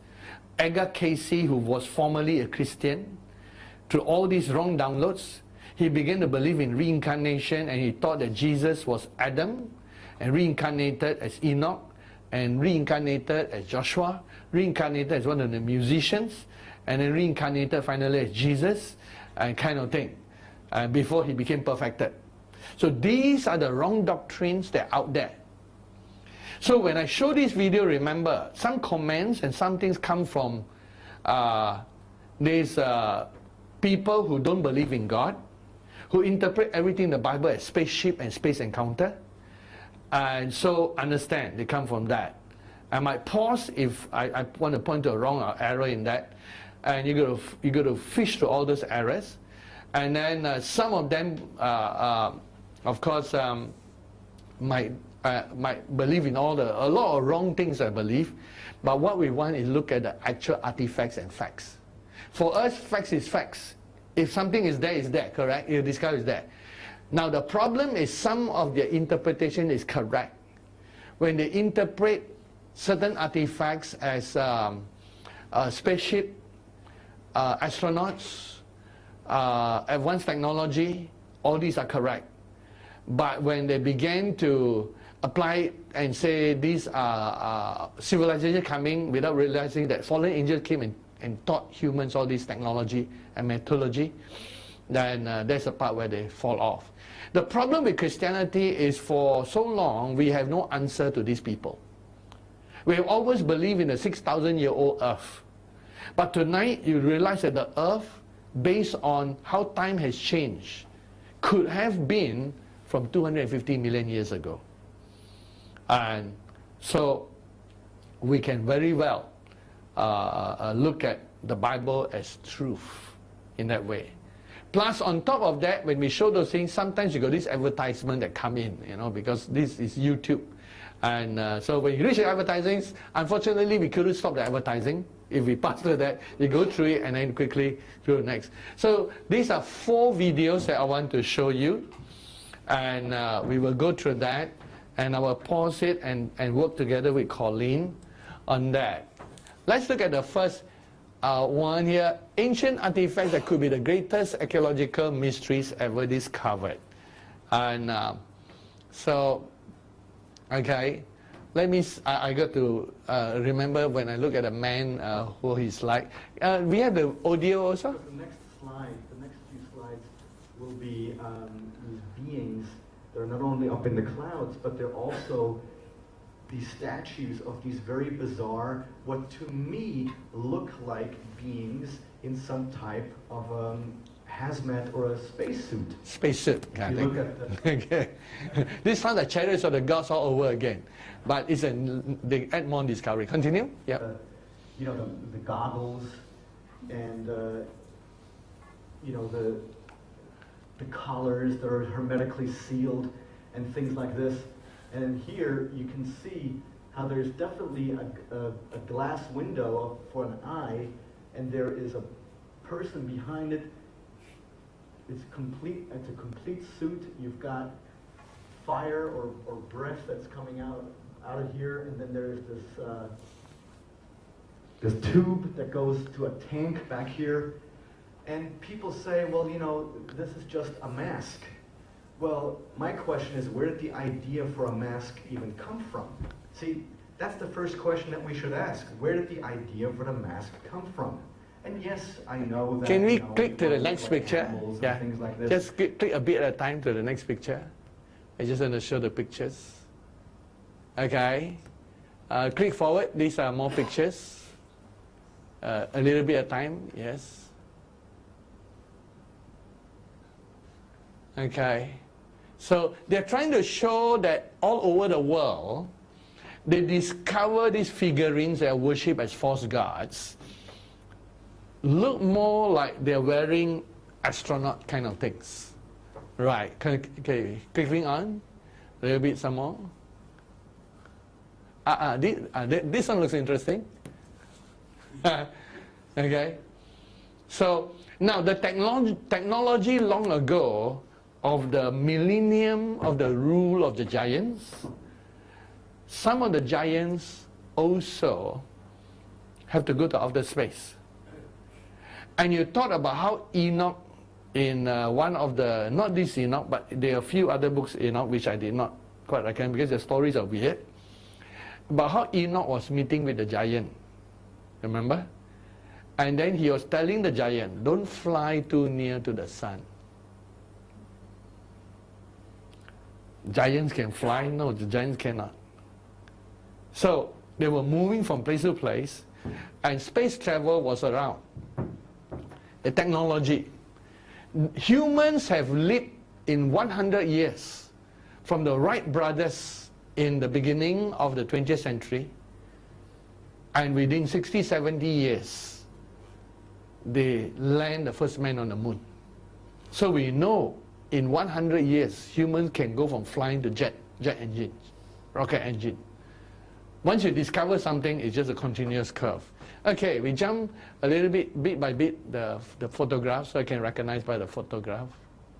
And once in a while, then I need the space. They turn air into water and take the chore out of living. Okay, this is advertising in India.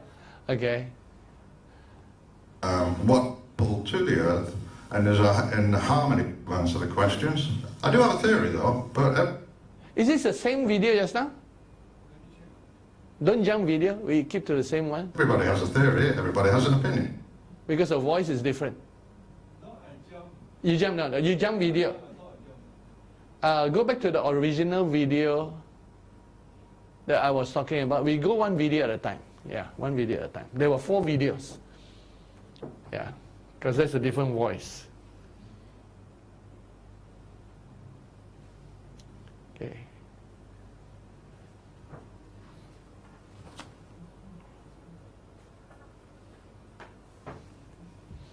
That one is ancient yeah, we get all the 4 videos ready. And the technology there, and when you look, you remember, Next slide. Okay, we pause there for a while. Remember, there are these 3 periods. You're talking about 3 periods. The millennium of the giants, the second mini infestation, Genesis 11, and Atlantis. So there are these 3 periods, and you locate that there are times of civilization. Okay, so we move forward to where this image was. Click bit by bit, just little mini Okay, little bit at a time. Okay, this is an advertisement, so when you reach near it, you click on after this, click here. Okay, we pause it while clicking. So this again, okay, now, look at all these wings and all. Instead of me explaining, you play this part for a while. You know, what is easier to suggest? That there was contact between cultures way before we are comfortable in accepting, or to say that, you know, it was all coincidence, that they carved something that they didn't even know existed on the other side of the world. But I want to go back to this statue right here. This one I let him go. What we have here is one of the earliest reproductions of the Indian god Ganesh. Now everyone today knows pause it for a Ganesh, moment. one of the most famous. Pause it for a moment. In the Indian Sanskrit, called the Vimaya in Sanskrit, it describes space vessels, rockets, missiles. The battle between Krishna and all those things was like a battle in outer space, nuclear bombs and everything. There is one part of India, I did not get the thing here, where they did archaeology and they found the only way that a place can be flattened is through a nuclear bomb. So they might have tapped on nuclear power, because when a nuclear bomb explodes, the energy is so much, it's almost like meteorite hitting, and it fuses silicon and rocks. And the way it's fused can be identified as a nuclear blast, with also skeletons fused into it. And in the Vimaya Sanskrits, they describe and they have drawings of spaceships. They accept that the translation might have lost something. They talk about it being powered by Mercury and everything. And their drawings are jet engines and spaceship. You can trace that up on the Sanskrits. And so then, of course, passed down the line, people are going to worship all these beings as gods. But originally, there might have been spaceship in battles. Now, what happened is the giants did fight among themselves also. They quarreled. They did not always agree. Even the book of Enoch records that the giants had disagreement among themselves. They fought, they quarreled among themselves too. And so you can imagine with high technology, all the battles that took place. And so now we are back to these Indian gods. Yeah. We play, yeah.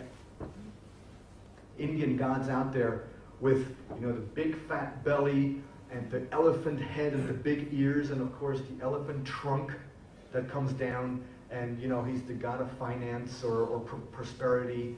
So if you have a Ganesh in your house, you will become a multimillionaire overnight and things like that. But I want you to look at this, which, like I said, is one of the earliest representations of Ganesh. And if you look closely, what you have here is this guy that has a very odd-looking face, some type of panels up here, and he's holding an axe. And I want you to pay close attention to this. And of course, this little canister right here. Now, because this is one of the earliest representations of Ganesh, I need you to think about this from a logical perspective, that this here existed before the idea or the image of Ganesh that we have today. Does this look like an elephant to you? No, because yes, there are some type of panels in his helmet or his hair, but this is most certainly not an elephant trunk, but it's some type of a breathing apparatus. And that, over time, got turned into an elephant's trunk. And thus, a simple extraterrestrial got turned into a fat elephant. I would be pissed if that would have happened to me. No, so this is what we have to do. We have to always go to the earlier or earliest source material, origin material that we can have access to. And the fact that this guy right here has, you know, this breathing apparatus right here with this trunk, I mean, that's significant. And of course, you know, some skeptic will say, yeah, okay, but, you know, we jump forward to the coincidence next because one. That's in India, and you know. Just a little bit, not too much, so that I capture the images. Okay, these are more drawings. It look more like, you know, breathing things of astronaut. You see, long ago when Chariots of the God was first written, he got only a few evidences. Now you got millions of artifacts like that, pointing to a civilization before. We let him speak on this one. I mean, this is absolutely spectacular. I don't see any feathers. I don't see any tutus. I just see some type of technology that was misunderstood, carved by a quote-unquote ordinary human artist. I mean, look at this at the bottom here. These tubes coming out of his boots. And all this gear that he's wearing. I think I have, yes. This is it's actual footage of that guy. And the only thing that's missing, unfortunately, is the guy's head, because it was broken off at the top. So it would have been really interesting to see, you know, if the guy wore a helmet or something like that. But it's extraordinary. So two sides of the world, we have beings with some type of a trunk that goes... Now when you say two sides of the world, they're all separated. Canister. Different countries, Now, different continents. Just so you know, and I always like to regale my audience with what the mainstream likes to think. Okay, we forget about him criticizing the mainstream, because they are fighting with traditional archaeologists. Yeah, just that part about plain one, just a little bit. Yeah. Okay, now this is not the only one discovered. There are a lot of them. Okay, we let him speak on that. I'm sure many of you are familiar with this. This is one of my favorite topics in the entire ancient astronaut field, and it's these funerary objects that have been found in South America, in Colombia, especially in the Tolima region of Colombia. And thousands and thousands of these small gold objects have been found inside tombs. And out of these thousands that, by the way, they look like fish and frogs and insects. Remember, you said thousands. They found about 12, a dozen objects that look like this. And in 1998, two German engineers, one by the name of Dr. Algen Einboom, he's not an engineer, sorry, he's a dentist, he's a doctor, okay. And then his colleague is an engineer. You click forward a little bit, they actually build the whole craft to see whether it can fly. Model plane builders. Okay, just click a little bit. Their own planes, they put propellers inside and they go out on the weekends and fly them about. Just click here a little bit. Hello. That they were going to... Click here, yeah. Because we cannot be listening to them, other than be hours. There are 4 videos. So unfortunately, I got to skip. You can listen more in yourself. So you click some of these pictures. Okay, we click a little bit more. More of these pictures. More there. It's all then. This, they build the exact model to see whether it can fly. And it flew. Now remember, I'm also interested in spacecraft and rockets and engines. These are, the way these are things, they are called delta wings. Delta wings were only invented when we started doing supersonic flights. Our first airplanes were just straight wings. Then when we need more speed and we realize this one cannot fly in supersonic speed, it will break, then delta wings were invented. So look at how advanced. And they tested these basically, and they flew it. They flew it. So, okay, a little bit more.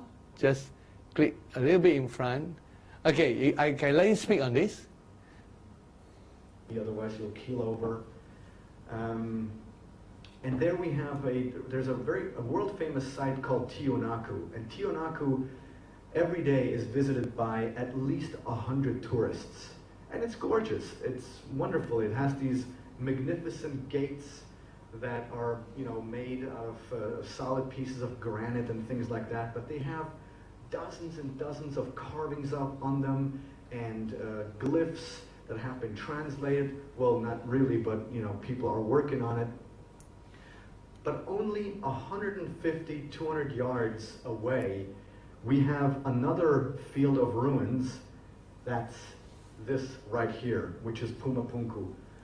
And at Tiwanaku, which is only 200 yards away, like I said, you've got lots of carvings and statues and glyphs that will yield eventually some type of message.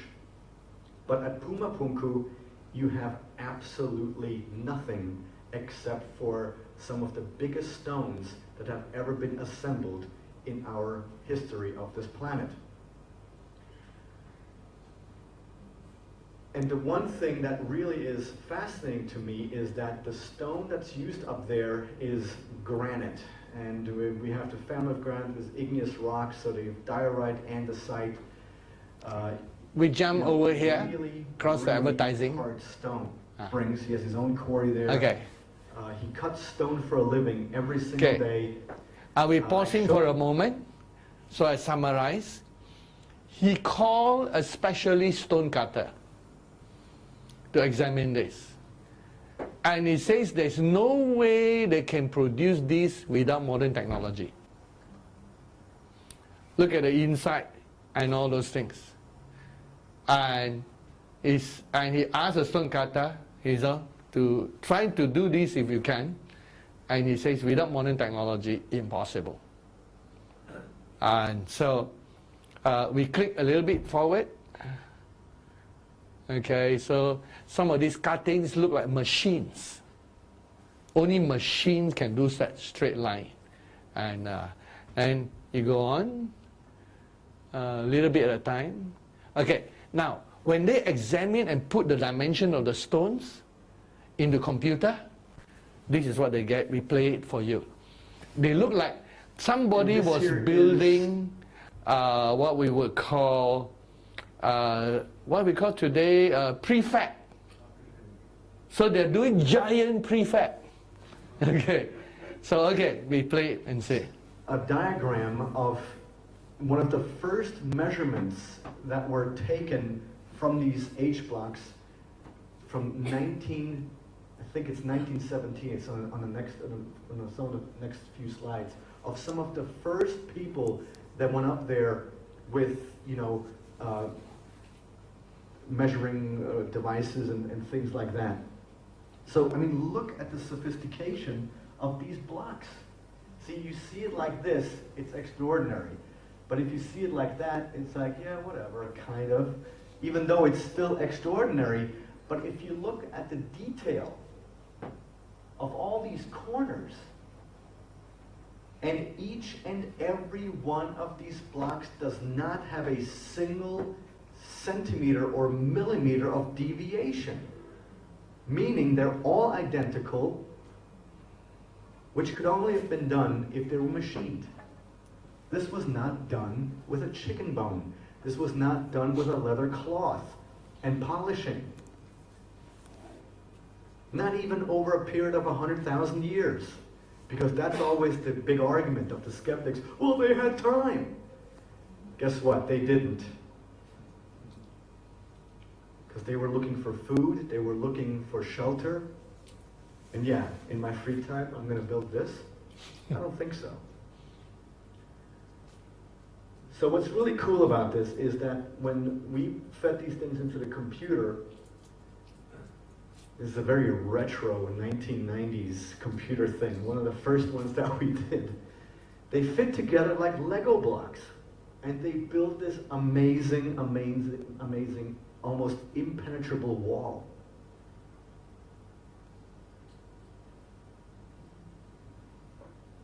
Okay, we pause that. Can you see that? That was what they were doing with the stones. And this technology is a modern day technology. And when in those days, they estimate they don't know who built this. The people who live there and all those things.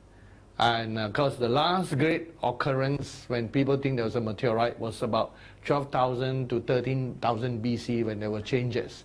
And that was, of course, during the times of what I call between the second mini infestation to Atlantis. Atlantis lasted until about 9,000 BC. And so some of these technologies are remarkable. Okay, we just shift forward a few more pictures. Okay, so you got the idea on that. Okay, let me see what this is to remember.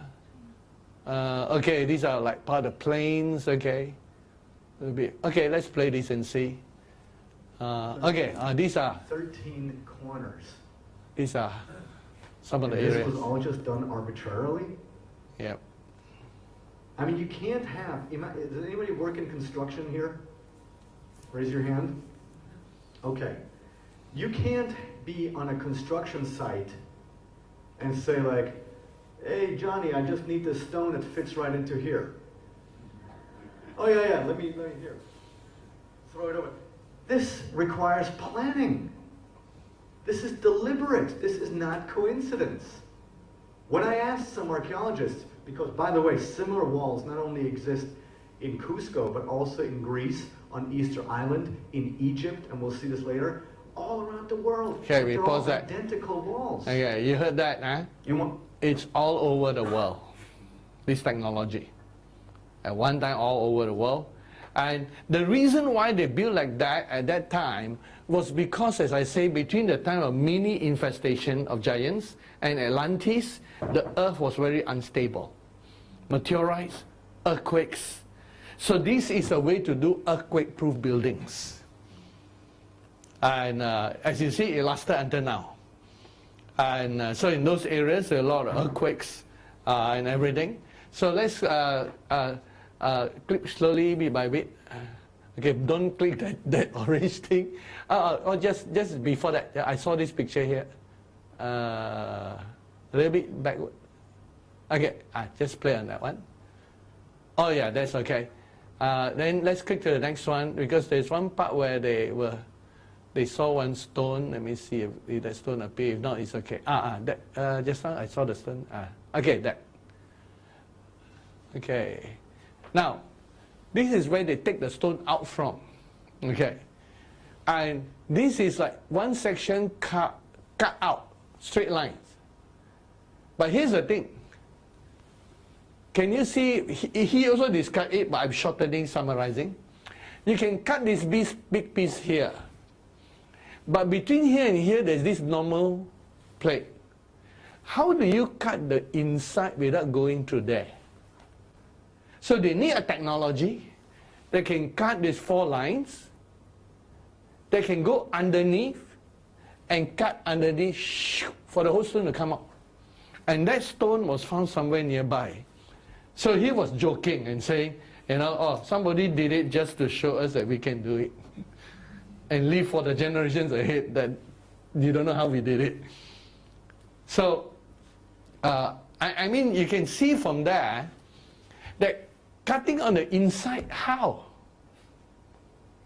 What do they send on the inside to cut on the inside? Our technology cannot do that yet. We have to have at least one side, correct? Like they will cut through this side, and then you won't have this. They cut the inside. But there's nothing to show how they cut the inside layer, the one that is there. You cut these 4 sides, but what do you put inside to cut the bottom there? To pull the whole stone out? We don't have that technology. Lasers possible, but our lasers are not like them yet. And these are huge stones. So this is a technology beyond us. Let's click some more, because there are other things. He keeps showing that side because it was a remarkable thing. The stone cutter was looking at that and saying, impossible. Our 21st century technology couldn't do it. And this is the stone that was lying down that fit that place. And you look how smooth. I mean, maybe they cut that shape and then they broke the stone in pieces, correct? Bit by bit, and then they level it. But this is a sandstone that fit into that place. How did they take it out? This was how they did the stones. So that's remarkable. Okay, a little bit more. I see any other pictures interesting. This part. Okay. They saw these cut lines where they were harvesting the stones. And these lines, everybody examined, has to be done by machines. And these are huge stones. Somebody brought a machine there and cut these things. Okay, let's move forward the pictures. Okay, so these are huge structures. They cut and laid on top one day another. Let's go on. Yeah, because of time, I can only show certain things. Okay, again, some of the amazing stonework. And let's click a bit more to this place here. Again, more evidences of a human thing. Now, sometimes they discover that the stones are there and another civilization built on top. But you can see the difference in the structure. Especially like the Roman go to the place and they build their small little stones on top of the big ones. And so three different civilizations. But here's another place. They discovered this stone structure again. Amazing things. These are all in South America. And then, okay, click. Okay. Let me see any other thing I want to show from here. Okay, that's it. We go to the next one. So we can close this one so we won't get back to this. And we go to the next one. Yep. Okay. This megalith again. This is again all over the world. Some of these stone structures.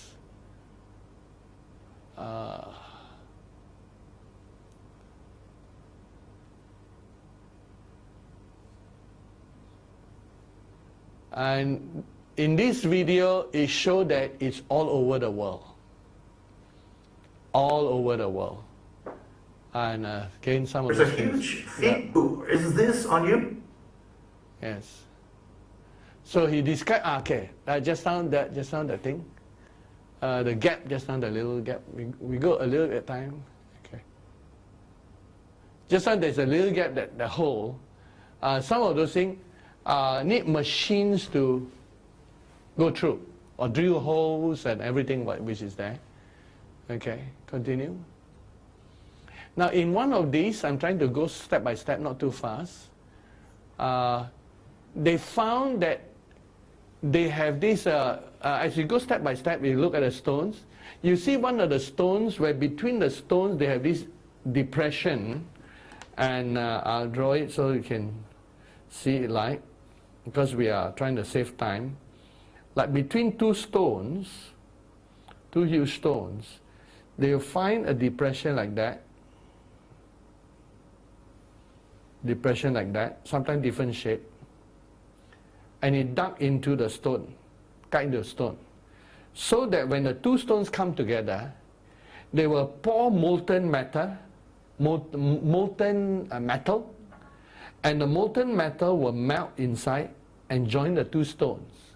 As they bring the stones together, then so the picture will be when two stones are joined together, you have this thing that is metallic joined to the two, and then you cover over it other stones, and the stones cannot move. Earthquake proof. So there were a lot of stones with that, with this carved inside, and they were ready cut. These people have to have machines to cut the stone. These people must have technology to melt metal and pour it into the stones. So when the metal hardens, the metal will be like holding the stones together. Earthquake proof. And of course, if they are hidden inside, and covered by other stones, you cannot see what is holding the stones together. It's a technology that they have. Okay, we go back to that video. And I'm not sure whether they can show, but we just click bit by bit to see. I remember one of the scenes, or they just keep showing all over the world. And then some of the stones got this that they cannot explain what is it. But to me... Hammers and the mainstream are... Oh, okay. Okay. So some of the stones are little... this is the part. See? Definitely technology had to do it. So it's not Stone Age, metallurgy. And these are very, very, very, very ancient stones. And, okay, we continue clicking bit by bit. And, okay, see any, so sometimes they can cut around, they could drill a hole inside, and here's the thing, there's no way you can produce this hole without technology. You have to have drilling technology to drill inside. Afterward, I will show you one of the videos where long, long ago, the giants have mined under the earth. It's in South Africa, where they discover old mines built by a previous civilization. And they have dug deep inside the earth. So, this is, on this one, they click a bit at a time. So, okay, remember the pictures. Okay, sometimes, you see like this carving, some of these carvings are like jutted out, which means that you must remove all the stone around it. It's not like you take and you paste inside. That means that you got to remove so much stone to have this carving jutted out. This is all carved from the stone, whereas today is like when you do it, like artificial rock and all that, we use a mold to make those shapes, or we glue the shapes to it. But in that time, they literally carved the whole thing, which means any part that juts out have to be removed by a systematic way, floating. So this is actually part of the stone, they examine it. And it's jutted out, which means you have to remove everything around it by some sort of instrument, that it becomes so smooth. It's not rough. So it's literally some sort of technology they have, some cutting. Of course, you got a cutting instrument, you can do it. Computerized thing, you can even cut it into its shape. So that is a big, huge giant stones and giant figures that need a technology to do it. Yes? Master, we just need to assume that they are using things that we are familiar with. Oh, of course. They could be supernaturally done. Yes, so if let's say God and the spiritual beings can create things by molecular manipulation, the fallen angels may have some of this type of ways of doing things. Possible, yes. But I will always take the natural road first before taking the leap to the spiritual, just to show that they can have the technology. And the spiritual always can do anything. We can using a molecule. But I want to bring it from the natural point of view first. And then where we cannot explain the natural, then we put it to purely spiritual. Yeah. But we will retain the natural first, because otherwise everything explained supernaturally, there's no science involved.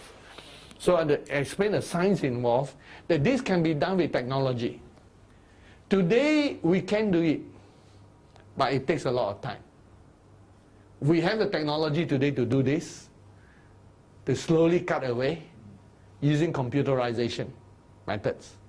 But who wants to do this kind of thing? Right? It is a very long, tedious work, and these stones are not easy to cut. You need diamond to cut. And so that's interesting. Okay, next one. A little bit at a time. Okay. Sometimes the stones have doors that lead nowhere. That one I'll reserve for the last one. I will show you. Then the spiritual a bit comes in. Okay. Let's click the next one. Okay, some of these is a doorway, like this door cut out like that, and go nowhere. Why? There is a reason. I also will share the reason after. Okay, we click once here, just jump ahead here. Okay, this is another door that leads to nowhere, just a door. But just to jump a little bit ahead of, we avoid that yellow thing. Yellow when you click is advertising, and tropical ocean move. And okay, so they are trying to explain here in this map how there is a lake that is formed up there. On that lake nowadays, up there, is like a sea, the highest sea in the world, the highest lake in the world. They always got a lot of UFO things, sightings today. And so this is the way that they try to explain, or somebody try to explain how the lake got there, which is so high. That South America might look like that kind of thing, possibly. And click a little bit more. Okay. So these are again big stones. Again, this carving. This is one gate, and a little bit more. Okay. Easter Island. This is not Easter Island, but among the big things that are there.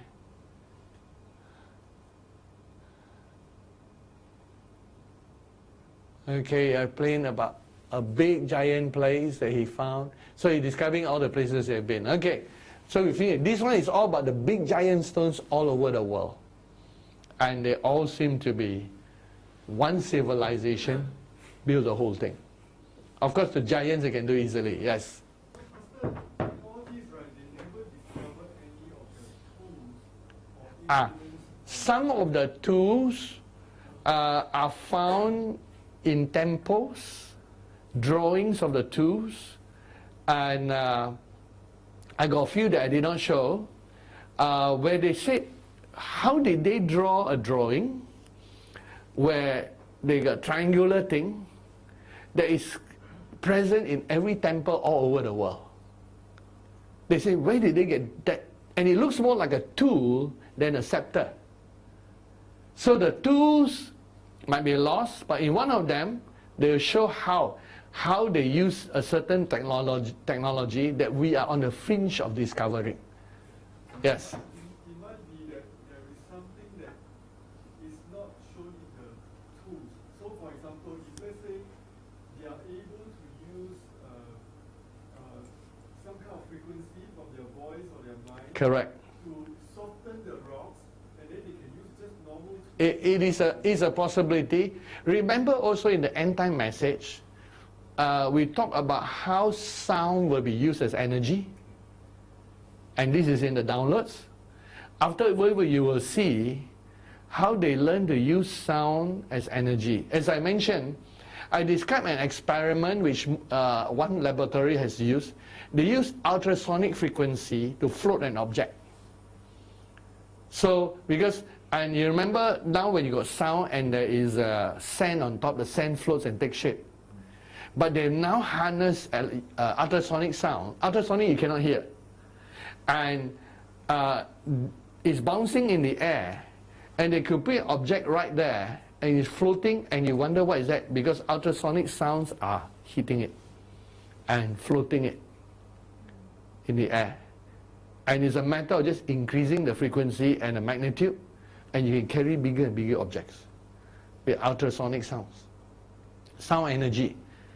And in one of the interesting downloads that we had in the end times was how in the end times we will use more and more sound energy. And sound is a frequency we can hear right now, but we haven't tapped on ultrasonic sound. Now there is a different discovery called Saser, not laser. Laser is light amplification.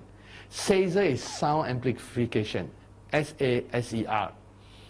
And they found that when they create the sound, you can find it, there's one school in US that make the sound travel faster than the speed of light, theoretically. Nothing can pass the speed of light based on Einstein's relativity theory. But how they calculate it, because it was a minus, is that they pass the sound through a circuit, and when you search on the internet, sound traveling faster than light, you will come across the experiment, how they build a circuit board. And they produce the sound, and when the sound catch up with the sound and create a wave, in mathematics you calculate as a minus, which means the sound together form something that normally would have to only be created when you travel faster than the speed of light, which is impossible in our normal physical world. But what happened is they produced the effect of it being faster than the speed of light. It never actually traveled faster than the speed of light, but the effect of the sound super waves. And it's a science experiment that is credited today, published in Science magazine. You just have to type and say, sound traveling faster than light. You will find the experiment.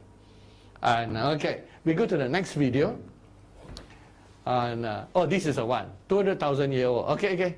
Let's see if carved out these giant blocks. Okay, and moved them into we pause this one. We go to the next one. This one the reserve for the last. This one is the South African guy. There's one after that. Okay. Out of place ancient artifacts. Okay, let's see what it's Pyramids all over the world. I start with the pyramids of Giza. Everybody of you know them. Okay. I show you the Sun Pyramid in Teotihuacan in Mexico, 60 kilometers. So basically, he's showing the pyramids all over the world, built by someone. And then he shows the technology that goes behind building it. Okay, we jump in the middle here. See anything else? Okay, he found stones. And you know this picture? Okay, this picture is all over the world. The pyramid with the eye that is inside the US dollar is all over the world.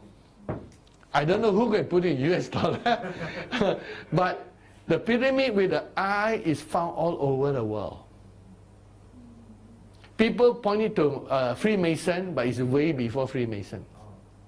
Freemason adopted it, but it's way before that. All these symbols that are there. So okay, let's look at click somewhere here. Okay. Friend. Oh, okay. This one other technology. Okay, that's good. We go back to the South African guy. That guy is interesting. Okay, this guy. Let's start slowly. Okay. Okay. Pause him for a while. In South Africa. Now you know why the false prophet will go to South Africa. In South Africa, let me show this. Unknown to many people, but known to many archaeologists, because these are a common thing that they put all over the world. They found stone circles all over. Like if South Africa is this map, they found stone circles all over. Now this one will explain Stone Age. Yeah, you all know Stone Age. This explanation is the clearest scientific explanation ever. And it points to something that God showed in this end time, that people will learn to use sound energy. When the two fallen angels come back again, part of what they do will look good at first. Because remember the prophecy that we mentioned, that the false prophet will create something that looks like free energy and give to Europe. It will be reviving this ultrasonic waves as energy, producing ultrasonic waves as energy. Now this guy, he has explained a few things. Number one, he explains the circles, stone circles all over South Africa, so many of them. And he will point out at first they discover a few thousand, then to hundreds of thousands, until he discovered nearly millions, 10 million of them in South Africa. And then he also point to something remarkable about all the stones, and that all the stones that are chosen have a musical bell sound. When you knock the stone, it's a musical bell. And when I read that, I did a research. I went back to Stone Age. They found that Stone Age stones were taken from a further place than another nearer place where you can have stones. Whoever built it had to take the stone further, because the stones of Stone Age, when you hit it, has a musical quality. Whereas the nearer stones don't have the musical quality, because they're harnessing sounds. So this guy links up with the Sumerian writings. How remember, in the Sumerian writings, it talked about a group of people who came from outer space, because we know they're fallen angels, and they create humans through DNA manipulation to serve as slaves because they were mining gold. And in the gold mines, they found that another person's civilization was mining the gold. Apparently, they need gold for different things. Today, we use gold to put in a glass of astronaut's glass and helmet because it has an effect to protect from radiation. It's a quality that is being used today. And these are some of the things that they discover. So I let this one go a little bit longer. Okay, let him go. Incredible place called Coral Castle. And we just glanced past it. Oh, look, he built this amazing place. Isn't that lovely, honey? Look at this. Oh, that's incredible. I wonder how he did it. And then people say, well, he used ropes and pulleys. Oh, yeah, of course, he used ropes and pulleys. No, you can't do this using ropes and pulleys. So don't let them pull the wool over your eyes like that. So one day, Edith Coleman was seen by two schoolboys on their way home moving these giant blocks. When the boys got home, they told their parents, we saw the man moving these giant blocks. And the parents asked him, well, how did he do it? And the boy said, he did it with ice cream cones in his hands. And the parents you pause it there. Stop lying to me. We pause it there. Okay. The man he's talking about is a man that I quoted a few times in America, where he actually published a book on electricity. I have the book. He mentioned his name, long name. And he mentioned two types of electricity and talked about how the electricity is harnessed.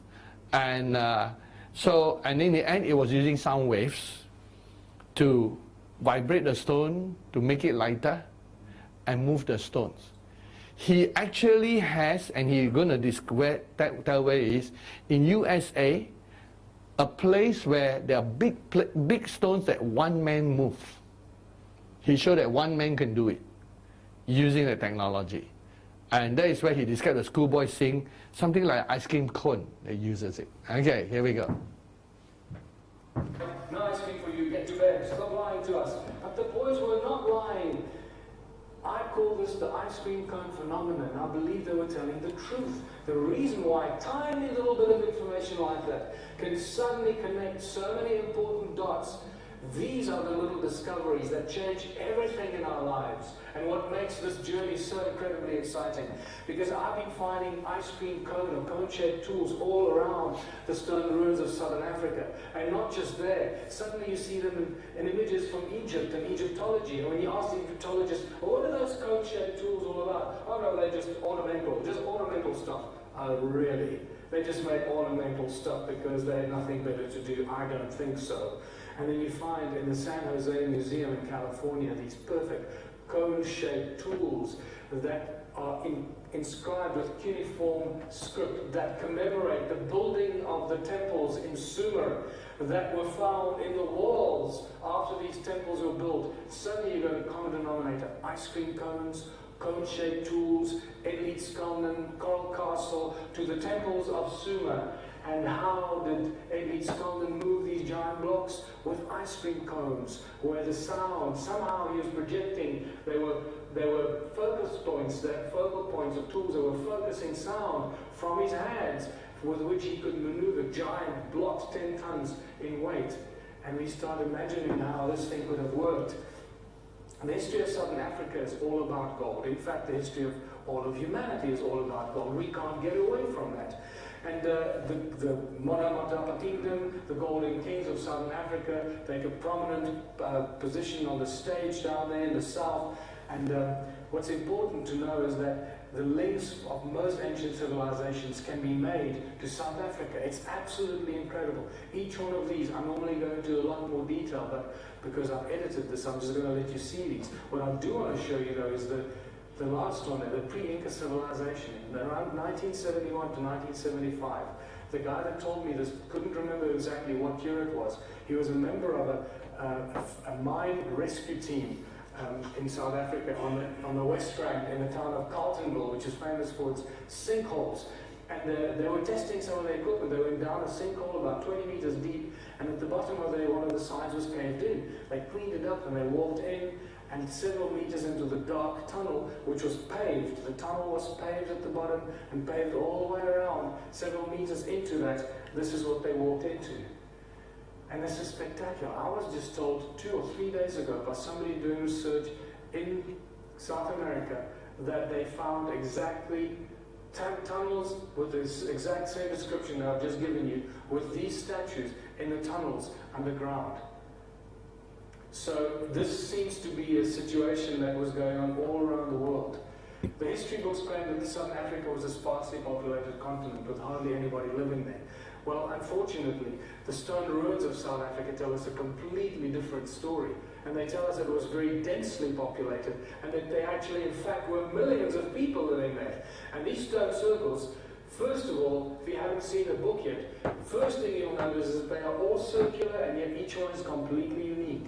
So what's important to know that these cattle kraal have no doors and entrances. But what is the one thing that we need to conclude when there are no doors and entrances? They cannot be dwellings. Neither are they cattle kraal, where you keep cattle in, nor dwellings. So we're dealing with something else. And you realize that they not only have no doors and entrances, but they're connected by these channels. Can you see that channel coming out of it there on the right? And you'll find that all the stone circles are not standing alone. Each one is connected to a much larger grid by these channels that connect them. And this is just incredible, because this is something that you don't expect.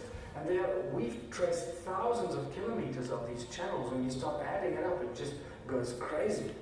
And this is just such a wonderful photograph, this one. And this, imagine large parts of Southern Africa looking like this. Just a giant grid of channels, circles, all connected. The archaeological drawings from 1939 tell us that there are no doors and entrances, and that they're all linked by these weird channels or roads. And that's why historians get it wrong all the time. They still refer to these channels as roads that the people drove their cattle on. And it's just amazing. You go, have you ever farmed with cattle? You don't need to build roads for your cattle, brother. It's really not necessary. They'll walk on their own. And you can herd them, you know. It's ridiculous. And in some of these concentric circles, some of these circles are actually concentric. And that's when you start realizing, well, no doors and entrances. And that's when you start realizing we're dealing with something completely different, not dwellings. And then you start coming face to face with more than 450,000 square kilometers of agricultural terraces in a sparsely populated part of the world.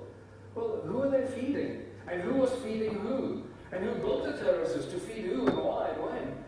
So clearly there's something going on we have absolutely no idea about. The problem is that some of the terraces are so badly eroded that you don't even recognize them anymore.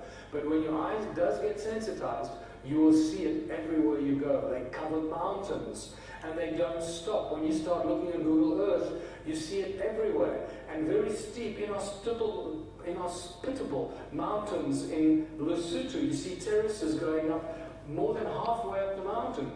And you just massively mesmerized by this. This is a great example of circles, channels inside a never-ending terrace, and the channels run down and end in the river at the bottom here. And this is the amazing thing, that these channels, many of them seem to run down into the river. And I couldn't understand why they would run and end in the river until very, very recently, when I started computing and reaching very new conclusions about what is really going on here. When you get to the top of the hill or the mountain, you see this never-ending civilization and these constructions that just go on forever. From this particular point, it's about 60 miles in diameter that this would have looked like this a long, long time ago. But what's this activity all about? We've mentioned it already. It's always about the gold. You can never get away from the gold. And this is just spectacular. What do other ancient texts tell us? This is where we have to go to the oldest written record of human history, and there's only one such record, and that is, well, there are several actually, but this seems to be the one that many people go to. You obviously got the ancient texts from the east as well, but the Sumerian tablets still seems to be the largest collection of ancient history that is being translated very rapidly. And we meet the great Anunnaki. Okay, so if we pause it here. Yeah. The Anunnaki is actually from the Sumerian text, and they're the names of a group of, quote unquote, to them are astronauts, but to us are the giants. And they are the one in the Sumerian text that came from another star system in the Sumerian text, and they were building civilization. Now, it was about 200,000 years ago. That will put it, most likely taking all the age of all things, to the second giant infestation. And that's where they need more technology, because fallen angels don't need oxygen. They can breathe the spiritual dimension. But giants and descendants of giants need technology to survive, because they breathe oxygen. And so the Anunnaki part is about the Sumerian text that talk about how before mankind came, that they dig the gold for their old thing. They even have a star system chart. And they describe the solar system before we discover Pluto. It's all in their text. And the Earth is called, I think, planet number 7, instead of, for us, not planet number 3. Because you count from the other side coming in. Mars is number 6. So you count from Pluto and that side, and you include the planet between Mars and Jupiter, where the asteroid S1, and then when you count inwards, as they come from outside, then you might count the second infestation. Now here's the thing. The second infestation might have taken place through them in some time dimension, coming in some sort of a vehicle and coming secretly back into the earth. So they actually might have, remember the technology of the millennium of giants. So when the earth was flooded, the only safe place will be outer space. And they might have taken time to come back. And if they landed about the time of Genesis 11, or before that to build a civilization, it will be about the 200,000 year area where they would colonize an area and they begin to rebuild from that side. So that's how our Bible history ties to those areas. Now we're going to jump forward to a little bit of time to pass this section on the wrong teaching, on the Anunnaki. Let's see. Okay, continue a little bit. Oh, I think we might have gone too far. Let's say, I think, here, somewhere here. Okay, we let him speak and see. I don't have the time or the luxury to go into this, but it is absolutely irrefutably encoded with Enki energy and created by Enki himself. There's another rare photograph taken from the air of Great Zimbabwe. And this is what it looks like today. The walls are still 10 meters high and 6 meters wide in some places. Some fascinating discoveries have been made at Great Zimbabwe that are truly mind-boggling, that also connect us to the Sphinx of Egypt and many, many other very critical discoveries that I will share in other presentations. How many of these ruins are there? Only when you realize how many ruins there are, you realize this entire size of this vanished civilization. In 1891, Theodore Bent, from horseback, estimated there were about 4,000. By 1974, Roger Summers estimated about 20,000 of these ruins. Now you got a big problem already in the sparsely populated part of the world. 20,000 stone ruins. It doesn't compute, does it? Who built them? When did they build them? When there were supposed to be nobody living there all these thousands of years ago. By the time I got involved in 2007, within the first 6 months, I realized we're dealing with at least 100,000 ruins. But I was not prepared for what I found when I started counting them.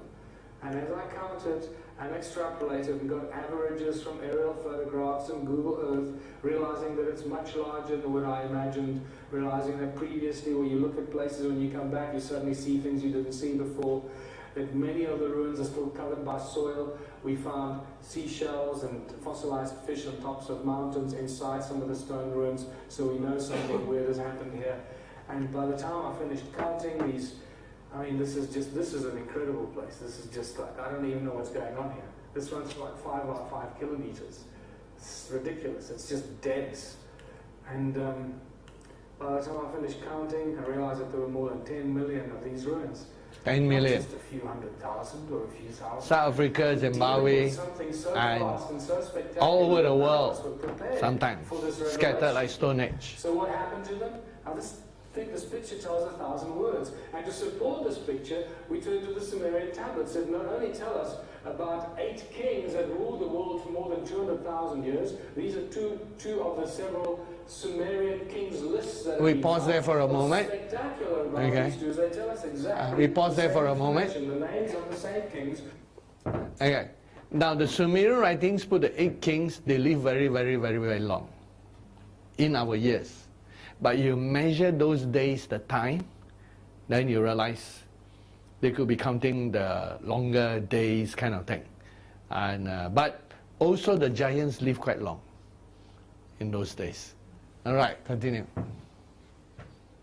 Who ruled for the same periods of time. The total number of years varies slightly, but you've got to give them a break. Sometimes a 1 looks like a 7, or 2 looks like a 4, or whatever. So, you know, but what they tell us are the names of all these kings. But that a long time ago, many thousands of years ago, there was an event like the flood that came and destroyed. Specifically, if Zechariah Sitchin was correct, and the flood happened and came from Antarctica, the southern hemisphere would have been affected far more so than the northern hemisphere. And I think this picture tells 1,000 words. Wherever there are stone circles, there are gold mines. Just around this little area around Leidenburg, more than 75,000 gold mines have been discovered. Ancient shells in the 30s, about 100 feet deep, with weird and mysterious tools and artifacts have been found that were confiscated by the mining authorities. In 1990, and with the 1990s, the Beers found a shaft about 22,000 feet deep, cut with absolute precision that indicated some sort of advanced laser technology, and that scared them. And now we can ask ourselves, what kind of stone are we dealing with? Well, we're dealing with a very special kind of stone that these stone circles are made of. It's known as hornfels. And this is a metamorphosized quartzite. You can see it's black on the inside, and it grows a thin patina around the top of the black rock. This patina grows very, very slowly, several thousand years per microscopic layer. So by the time you actually see the patina with your naked eye, when it becomes visible, that object or the tool or artifact is already several thousand years old. So this becomes a very, very coarse but critical way for us to determine the ancient age and the extreme ages of the tools and artifacts. Because all the tools and artifacts that I've been collecting have several millimeters of patina growing on them. Originally it has to be black like this when they form and shape the tool or artifact, and then the patina goes back. So this tells us these tools and artifacts have been made thousands and thousands of years ago, probably way more than 100 or 200,000 years ago. The important thing here is that these stones ring like bells, and this was another major breakthrough discovery when I realized that when you knock these stones, they ring like a bell. You actually, when you close your eyes, you do not believe that you're hitting another stone. It sounds just like a bell. What are the stones made of to ring like a bell? They're made of the same stuff that all the most advanced technology in our lives is made of. the second most abundant on planet Earth after water, and that is silica, quartz. All the most advanced technology that we most likely got from the ETs, because we certainly didn't come up with it. Silica stores information, it holds memory, it conducts information, it can, at the light speed of light virtually, it can transfer information, it conducts light, it conducts sound. It is the central component of all our most advanced technology, which makes it clear to us that whoever used stone in ancient sites knew exactly what they were doing. And then all this, you don't have to extract the silica out of the rock. Why? They extract the silica out of the rock today because they put it into little chips so they can put it into a computer so they can sell it to us. It's all about the money. If it's not about the money, leave the bloody silica where it is and use the rocks as they are. Which means that all these ancient sites that are filled with silica and quartz are actually filled and hold the memory and the information of what happened at these sites. And very soon, some 12-year-old kid with these iPhones are going to go and they plug it in and say, oh, look, Dad, it's give me some information out of the stone. And you think this is far-fetched? No. Because finally we know, and scientists have shown us how they can store digital information in crystals. This is brand new information. We can finally store trillions of terabytes of information into normal, real crystals. So, you better hold on to your crystals. Because very soon they'll be outlawed. It's no longer lawful or legal to own crystals. And they're going to be very bad for you, because it's going to be bad for business to own crystals. Because if you can store trillions of terabytes of information in your crystals at home, that's no good for business. And very soon you'll see what's going to start happening to crystals. This brings us to the sacred stones, these fascinating stones with holes. They were given to the people by the gods. I just discovered in Taos, New Mexico, from the Native Americans there who are closely related to the Mayas, who told me that these same sacred stones are known in Mayan culture as the unquestionable divinity of God. It's like amazing. You start seeing these, connecting these dots. And incidentally, also in the kivas, in the Native American kivas, when the medicine men go in there and they hold these ceremonies and they dance and chant and they manifest light and they manifest things and they do things that most of us will never be privy to. I was told that they have cone-shaped stones that they band together, that they make ring by banging these cone-shaped stones together. Just to remind you about the cone thing, right? So these sacred stones are very important. There are hundreds of thousands that have been found in southern Africa. It doesn't make any sense what these were for. And until you realize that in 2009, modern science discovered Caesar technology. And they got very excited about it, because no longer do they need to use light or coherent light to create laser beams. Now they can use coherent sound and amplified sound through vortexes to create Caesar technology, sound amplified by stimulated emission of radiation, as opposed to light amplified by stimulated emission radiation. This is a great secret that's still being held. And suddenly you realize how Edwin Skalman probably levitated those giant blocks with sound of high frequency with these ice cream cone-shaped tools that he was holding in his hands. That somehow he managed to get high frequencies of sound focused to these cone-shaped tools. And this is why I call it the ice cream cone phenomenon. And our sound was used to focus to be focused through these cone-shaped tools. You already know, I told you that they conduct sound, they ring like bells, they got very strong acoustic properties because of the high silica content, and we got ourselves a Caesar tool made out of basic stone materials. You don't need fancy, shiny metal to create advanced technology as long as you know how the laws of nature work. And now that we know that Newtonian physics is broken down and it no longer really applies to us, and we can bend it and mold it and change it, we can do some really interesting things. If you're not aware of this yet, in 2005 or 2007, a bunch of students at the Middle Tennessee University showed that sound moves beyond the speed of light. This is probably one of the best kept secrets in physics. I mean, this should have been all over the news. Nobody's heard about it. Where's the flagship among all these ruins? Adam's calendar is by far the most important ruin. It was rediscovered by... Okay, we pause there for a moment. Little did you know that... Adam's calendar is a place in South Africa where if you go in, he will describe your GPS stops working. Your phone stops working. Something is odd caused by the stones. So you can research that site yourself later on. Okay, we play on. It was really well known by the African shaman and knowledge keepers. When I met with Greater Mutwa, he told me he was initiated there as a young shaman in 1936. Okay, we pause here at the moment. Okay. In the Sumerian writings that describe these stone things and this energy, and that describe moving south because they are like Sumeria is like where Israel and Iran is. When they move south, the south is Africa. And that's why the whole of most of Africa, Zimbabwe, all that is covered by these stone things that they harness the energy from. I think the name for it is called Apu or something like that, in the ancient name. And in their ancient writings also, which I also did a research and check up, they said that there's one control center for all the place.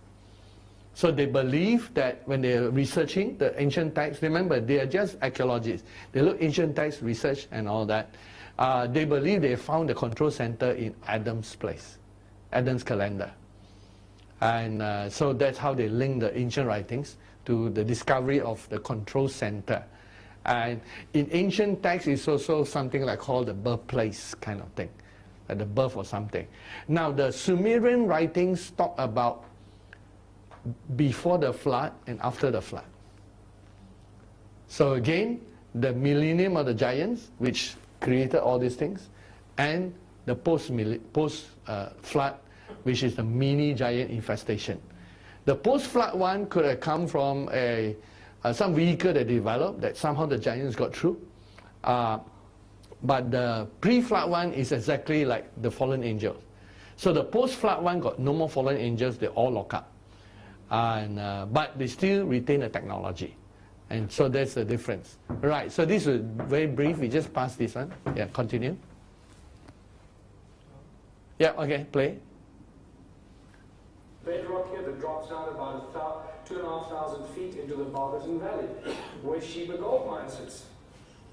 A 3D reconstruction of Adam's calendar shows us that it lines up. First of all, there's a Horus stone there that marks the rise of the sun on the spring equinox.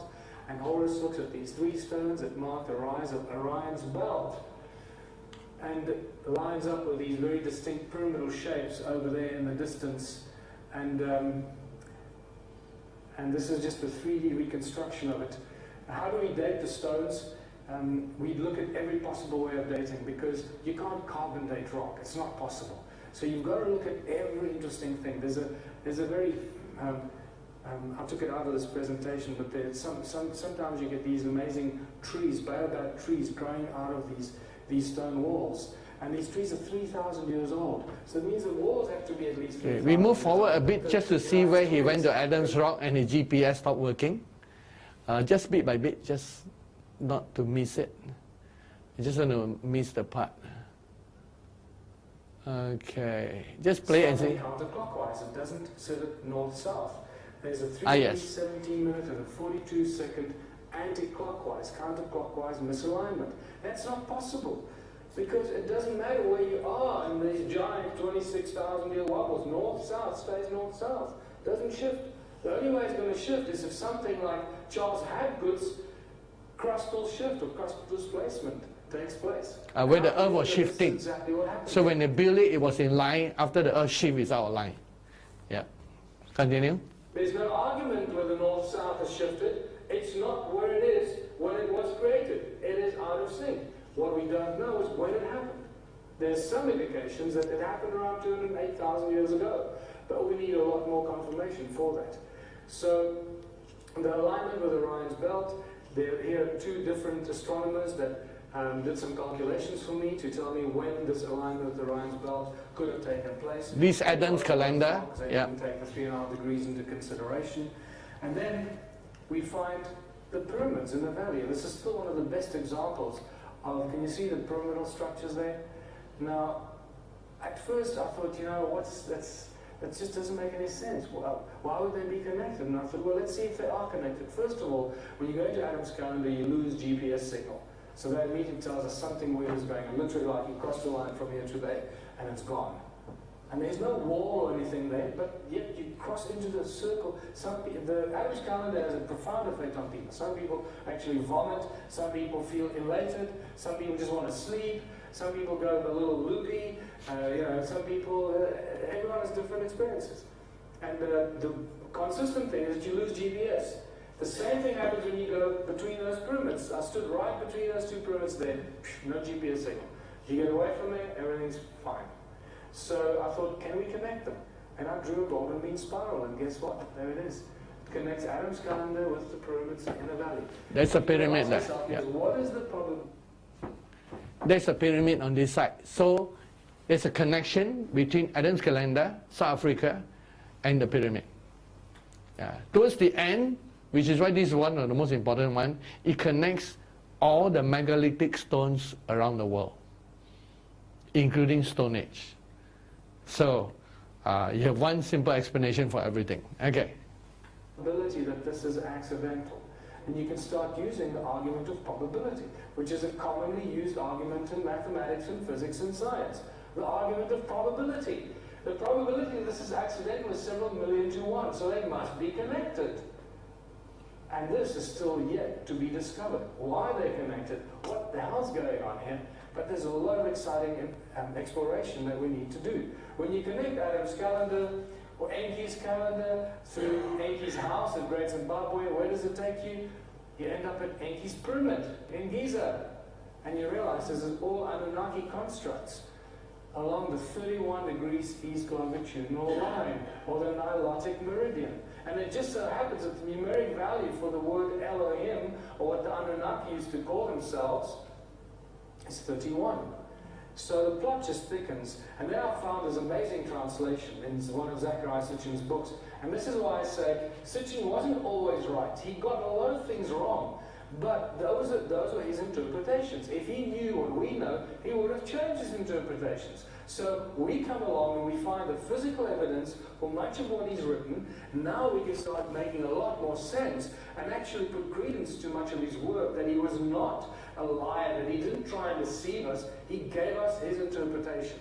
And he was still closer than anybody else because we're finding the physical evidence for it. And we can't move away from that. This is what I found in one of his books. 40 Shah, after arriving on Earth, Enki built a special place of observing in the deep Abzu on the edge of a cliff, aligned with the abode in the north and the peaks. I mean, he just perfectly described Enki's calendar, or Adam's calendar. And this is spectacular. What this translates to is 40 Shah translates to about 285,000 years ago. And that still fits perfectly with the sudden appearance of this interesting species, Homo sapien. So what are all these stone circles for? You know that when you put sand on a metal plate and you put sounds through it, it gives you these beautiful cymatic patterns. And that's exactly what these stone circles are. They're just cymatic pattern representations of the sound coming out of Mother Earth, just like Nikola Tesla told us, that the earth rings like a bell and the sound comes out of earth all the time. And they knew how to tap into the sound and amplify it so that it created these cymatic patterns. So each one of these stone circles is actually an energy plug point to generate free energy out of Mother Earth, representing itself in these cymatic patterns, made out of stone instead of sand pebbles or grains of sand. At the heart of this knowledge is what we call today a magnetron. It's a high-frequency, high-energy generator. We use magnetrons and laser beams that can cut metal in a split second. Or death rays, Nikola Tesla's death ray. And magnetrons are used in well, as I said, laser beams or benign laser beams. But can you imagine if a small laser beam, a small magnetron and a laser beam can cut metal plates in our factories in a split second? How much energy a magnetron made out of giant rocks 20 meters in diameter can create? And this is spectacular, because actually an electrical engineer that first pointed this out to me. He said some of these ruins look just like magnetrons. And we asked, oh my goodness, you're right. It's exactly what they are. Made out of silica, generating huge amounts of energy, putting it just like the magnetron with the wires into the circuit, comes out of the magnetron through the channel into the whole circuit. And that's exactly what this is. The whole Southern African stone circle thing, because they're so connected, nothing stands alone. What they form is one giant energy grid that connects everything to anything, creating huge amounts of energy. Each circle is an energy generating device, and then you have thousands of these magnetron-like devices that actually amplify the energy beyond our wildest beliefs. I have it from several dowsers at this stage that one of these giant magnetrons did create at its time more energy than all the power plants on Earth combined today. I know that doesn't make much sense to us sitting here today, but I believe that to be true.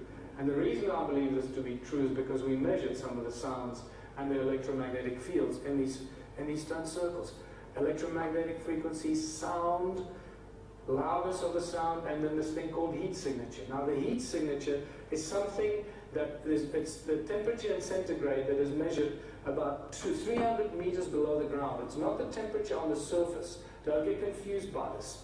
Okay, but what it does tell you is that there's some weird activity going on beneath your feet that we are not familiar with, or that doesn't compute based on our current understanding of science and physics. So when we measure heat signature of 80 degrees, it's telling us we're standing on top of a volcano. Okay, so just remember this. So we measured electromagnetic frequencies, sound frequencies. Now coming out of this circle here, the sound frequencies are more than 33.5 gigahertz actually over there. 33.5, everywhere outside here, the ambient noise is just audible ambient noise, nothing special. The moment you go inside there, it shoots to 33.5 gigahertz. People, what I'm sharing with you here are the highest measurements of sound anywhere in the history of this planet. This has never happened before. And I don't know where else it will happen unless we go and measure the pyramids and those places with the same techniques we measured this. At 103 decibels, that's nearly, but you can't hear it. It's so high, you don't hear it. You need just to measure this takes extremely specialized tools and technology. Then outside here, the heat signature on the ground is on average 5.5 degrees. The moment we swing the device into there, it shoots up to 58 degrees, from 5.5 degrees Celsius to 58 degrees. It's insane. Something strange is happening in there that we cannot explain. And the electromagnetic activity inside the circle closest to us is operating at about 580 megahertz activity. It runs horizontally. It creates this lid or this cover only inside the stone circle, nothing outside. The moment you enter inside, this huge electromagnetic activity starts to operate, or you start measuring it, and it runs horizontally. And this is why you lose GPS signal when you go in there. The same at Adam's calendar. When we get to Adam's calendar, everything that we think we know about science and physics flies out the window. Because as we approach it from the right here, we are measuring 9.5 degrees heat signature. The moment we go into this imaginary circle, it shoots up to 77 degrees. From 9.5 degrees to 77 degrees. Remember I told you at 80 degrees you're standing on a volcano. Well, clearly we're not on a volcano, right? Then we measure between the two calendar stones, and it shoots up beyond 80 degrees. So now you actually are, according to the measurement, standing on top of a volcano. And yet you're not. You're standing just on the edge of a mountain with grass beneath your feet. And then we measure the sound frequencies. It's just ridiculous, because as you approach it, there's nothing, just ambient noise. As you step into that imaginary circle, and this is where we measured the highest sound recordings or frequencies ever recorded or ever mentioned on this planet. More than 375 gigahertz of sound frequencies. Until I met with Nassim Haramein on Kauai earlier in July, I still didn't believe it. And they finally explained to me how this was happening. So it was a big relief for me. So the top scientist that Nassim works with explained to me that it's actually the silica in the stone that is vibrating at these high frequencies, because normally this would not be possible. So we're actually picking it up from the stone, the silica in the stone, that is the culprit here. And that explains everything. And then we measured the electromagnetic activity, nothing outside. As you cross into the imaginary circle, it shoots to beyond 1700 megahertz activity, running horizontally again, so you lose satellite. And then when you go between the two calendar stones right in the middle, it no longer runs horizontally, it now shoots vertically, spiraling out of the ground straight into the sky. And this is just ridiculous.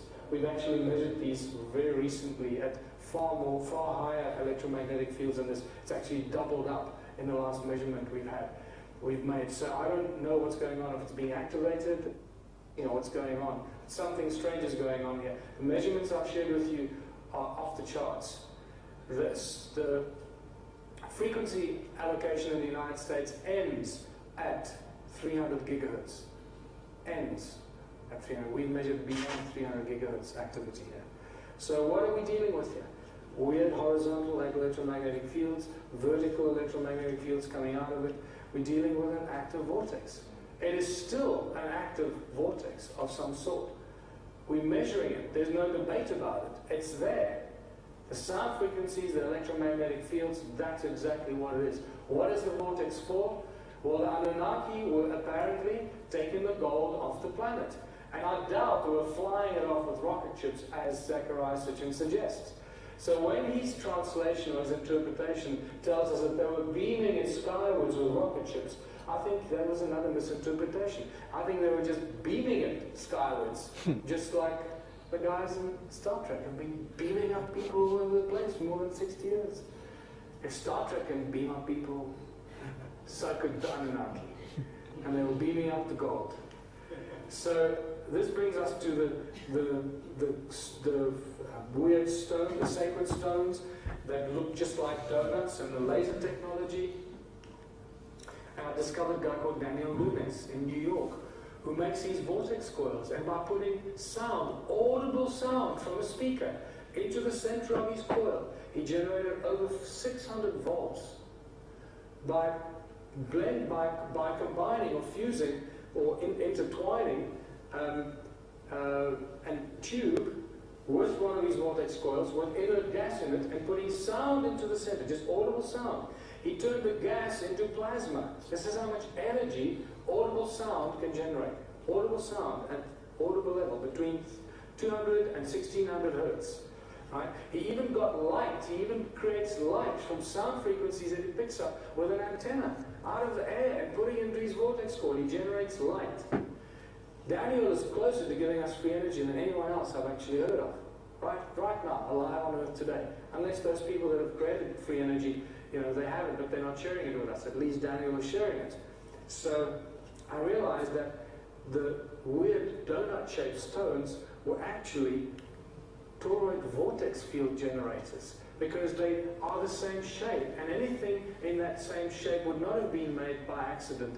And I know this because when we are coming through the border control, through Homeland Security, I brought this very special stone for Nassim Haramein. There is me handing it to him in Hawaii.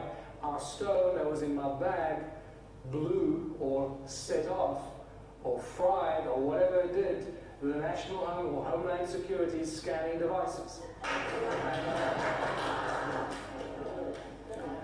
Louise actually overheard them, what they were saying, and they called me off out of the aeroplane onto the tarmac. My one little black suitcase, I had to open it for them, and they stood there with guns while I was opening my bag, asking me, what's in your bag? It's a security risk, security breach. And I produced the stone, and they were very confused. But all that I was thinking throughout this whole thing is, the stone works. Now, we started 5 minutes late. I'm going to run 5 minutes over this. What were the channels for between the stone circles? They were levitation channels. And I once again, because we don't have time for this, and I didn't attach the video to this laptop, go look up quantum locking, and you'll find this. How you can float. Okay, we pause for a moment on this. Okay, now remember in the prophecy, I'm tying it all back to this end time thing, that we talk about how that the false prophet will be offering Europe some sort of free energy device. It will be something like that. So I saw it and all those things. I did my research in order to show that the prophecy and how this is going to come to pass. And one of the things that months, I think it was in the middle of 2013, and towards the end, or so, that we were talking a lot about what this free energy is. And among the visions, the downloads that was coming was the use of sound as energy that today is lost. And remember he talked about the stone things? He talked about the planet Earth is a certain shape, and this technology, if they were there, they were tapping upon it. They knew how the whole planet works, just like Nikola Tesla. And he was tapping on the energy. The Earth, as I always say, is a battery. And so remember, the GPS doesn't work because of the electromagnetic signals. Something coming up from the ground, the vortex that is there. We jump ahead because this part is going to be advertising, so we go after this yellow thing. Okay, I'll be pausing for a moment. He's going to show how all over the world the megalithic structure, we have a name for it, and structures that are built by giants, megalithic structures are very similar to our computer board chips. Because when you harness energy, you need capacitors, you need all those things. Except we don't understand some of these things yet. That is going to be released, which is why when these fallen angels release, they are going to also share knowledge. And it's going to be rediscovered, and mankind is going to move back. This looks like the millennium of the giants' time, pre-flood. And so they build technologies on all that. If they've been to space and all that, and some giants succeeded in going to space, and if they were in space while the earth was flooded, of course some of them were not killed. So if this space technology existed before the flood, and they were traveling through the planets, the Sumerian tablets counted the whole solar system before we even discovered Pluto and knew all the solar system. And they have even drawings of the size of the planets, which we only knew in the 20th century. They knew the size of Jupiter, the size of Neptune. These are space age technology knowledge. You need to actually go to outer space to see it. And so we jump forward to, okay, after this, after the yellow thing, click somewhere here. That would hold click here. Devices on there on which there were just we click forward here. And I also had this from a past life regression. Here, the probability of here. Just to really blow your mind about this is the Earth grid. We have more than 10 million stone circles around South Africa, generating incredible amounts of energy. Free energy, it's there. All we got to do is figure out how to tap into it. So when people say we're looking for free energy, you can tell them, well, we found free energy, and it comes from sound. What's interesting is that this Earth grid, many of you will be familiar with it. And look, there's the nodal point right on Adam's calendar, and there's the other one on the Great Pyramids of Giza, all along the 31 degrees east longitudinal line. And we find this is fascinating because all the ancient temples and ancient ruins in the world seem to be built on these nodal points, of these crossing points of these energy lines. And then I found this here, the Sumerian tablet, and this is not a Zechariah Sitchin translation. This is from the Shorin collection in Oslo. It says, in the distant days, in those days after destinies had been decreed, after An and Enlil had set up the regulations for heaven and earth, Enki, the exalted knowing God, by the rules for heaven and earth, the fixed rules, he set up cities. So they're telling us in some way that they built these cities in ancient times on the rules, the energetic rules by which they knew they'd run along the planet Earth. And these rules seem to be echoed in the heavens and earth. And now we start looking at ancient temples in Egypt, and we wonder, what are these things all about? You know, and they tell us, and this is for worshipping this god, and worshipping that goddess, and offering this, and offering that, and it just doesn't make any sense. And then I stood next to this, sorry, just go back here quickly. You can see that little piece, that little obelisk there, on the right, is this one here. And when I stood next to it and tapped on it, I realized that it rings just like a bell. It's just like the stones, the stones in the stone circles. They conduct sound. And they are energy conductors, either out of the sky and downwards or from the ground upwards. But then you realize that they're just in these temples, there are too many pillars, not enough space. And you start looking at it going, why are there too many pillars? And then you see all those weird rectangular things there with no doors and entrances, and bigger rectangular things, and even more rectangular things. And you go, it doesn't make any sense. And even the Acropolis in Greece, the Greeks didn't build the Acropolis, they inherited it, just like the Egyptians inherited the pyramids. And when you look at around the main pillars there, they're very rectangular structures that you hardly see, but if you look closely. And then there's this weird thing, too many pillars and not enough space and rooms with no entrances. And that is connected to this amphitheater here, and that amphitheater connected to that amphitheater there. And you go, hold on, and then these big things here, and they say these are the living quarters over here.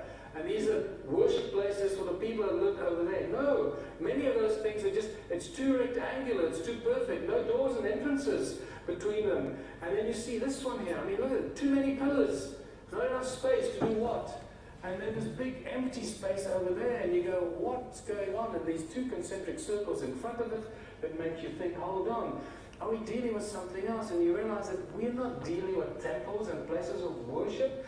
What we're dealing with, look on the left here, these are just very, very large versions. They're not temples, they are templates. Templates for what? Giant energy circuits. And that's what we're dealing with. Giant computer circuits that were generating the energy from the sound of Gaia and putting it into the sky and creating some sort of energetic grid around planet Earth. I'm not going to go into what this energetic grid was for, but it becomes very obvious that these are just gigantic versions of what we're using in miniature format in the most modern technology we have available today. And everything changes suddenly. No more worshipping and this temple and this goddess and that god, and then they used water. What are those pillars in these temples made of? Silica. Mostly silica in there. It's stone, granite. Granite is made up of 90% silica. And you suddenly realize that these giant things are just giant versions of these here. You know, right next to the rest of the silica of the board. And even in the Mayan culture, they anthropomorphize these energy things. So that when you put people over it, it suddenly, you know, it hides the mystery. And then the pyramids, I mean, I've always wondered, why are these big rectangular things? It's also structured around the pyramids because they were all giant energy grids. We can start comparing it to small versions of these that we use today. And then we find out that these rules and this energy grid around the world is well known and well recognized by the military and the Air Force, and refer to them as the rules around planet Earth in the sky. The same way that Sumerian tablet, where Enki, the exalted god, according to the fixed rules of heaven and earth, built the cities. I believe that this is what these are referring to. David Wilcock actually made this known to the world. That's the first time I saw this. And I saw this as the rules, and I suddenly went back to my clay tablets, and I went, oh my goodness, he's talking about the same thing. And to finish, before I hand over to Jim, just to tell you that we are the source for generating the energy. Okay, we can cease there. Thank you. Yes. Okay. So, question coming out? Okay, that's the end of our video section. Yeah, I'm going to bring a conclusion. Yes. This guy, I think he knows archaeology, but he's no computer scientist. Yes. Because both Bilal and myself, we are computer engineers. He's just taking one thing and fitting to another. I know. But there are, when you begin to deal with sound energy and electronic waves, they will have to also build something like capacitors on a different side. All our technology builds on capacitors, where electrons are channeled to different things. So when you begin to look at the area of sound energy and all those things that are one of the latest things, it is true that the prophecy says that the false prophet will be offering to Europe some sort of energy device. And I said, energy cannot come from nowhere. But our Earth is a battery. It's the biggest battery that ever exists. And a technology that learns how to tap on the energy that is already on the Earth, that's free energy in a sense. It didn't create the energy there, but it already exists. The other thing in the prophecy about the false prophet is that he will be turning metals into gold. Now that one might have a bit of spiritual dimension and is a nuclear level. Because turning something into gold is not, alchemists fail to do it to chemical reaction. Because it's not a chemical reaction, it's a nuclear reaction. You got to remove protons and add protons and neutrons kind of thing. It's at the nuclear level. So all these things are tying up together in this end time prophecy. And you will find that China in today's news is really building its third aircraft carrier. And you remember the prophecy about China with 2 aircraft carriers, the 20 dogs, that goes to eat up the snake's head and then heads onwards to America. 18 naval destroyers and 2 aircraft carriers. So a lot of all these things, discoveries are taking place in our time. Times are changing. This is a long, long way from chariots of the gods. Because now you got more and more architects, archaeologists discovering things that they couldn't explain before. Now, the sound thing is definitely true. In all the megalithic structures in the world, the rock that they use has a musical quality. You can do your research on Stone Age. They also have that inside in one of the things. Except that we cannot understand all of it. We don't understand what it means or how to harness all those things. But we know that energy in any form needs storage. Even when you use solar energy is useless if you cannot store it. So you always need capacitors, which is storage devices, and then you can release it. So when we start dealing with sound energy, you will have sound capacitors. And that contain things that might convert into electrical back into sound, or whatever, which is why he put all the circuit boards there. And that's interesting. And remember that there are some things that knowledge is still progressing on, that is still beyond us. But one of the good things is, finally, there is one whole explanation for all the megalithic structures. The commonality in that the stones are special, the positioning of them are special, and it's the only rational explanation that explains its distribution throughout the earth. For the first time, it explains Stone Age, the 10 million circles in South Africa and Zimbabwe, and the positioning of the megalithic structures, and the quality of the stones that is used, and the reason why sometimes a door is created that goes nowhere. It seems to carry echoes or ultrasonic energy. And it is a true situation when he talked about the little stone he carried, that because now all the scanning machines are sometimes using ultrasonic waves. So when you do ultrasonic waves inside, it will vibrate, and if it hits at a certain point, it would feedback loop, and it must have destroyed the ultrasonic device. And it was a true incident where it's actually called off the plane. Because all your bags that are checked in are also scanned. So it blew one of their ultrasonic devices. So that's why he called them to come and open a bag that he already checked in. With all their guns, because they thought it's some sort of new type of device. We are living in interesting times, and this is one of the end time mysteries that we solve, that we understand the nature of where we are.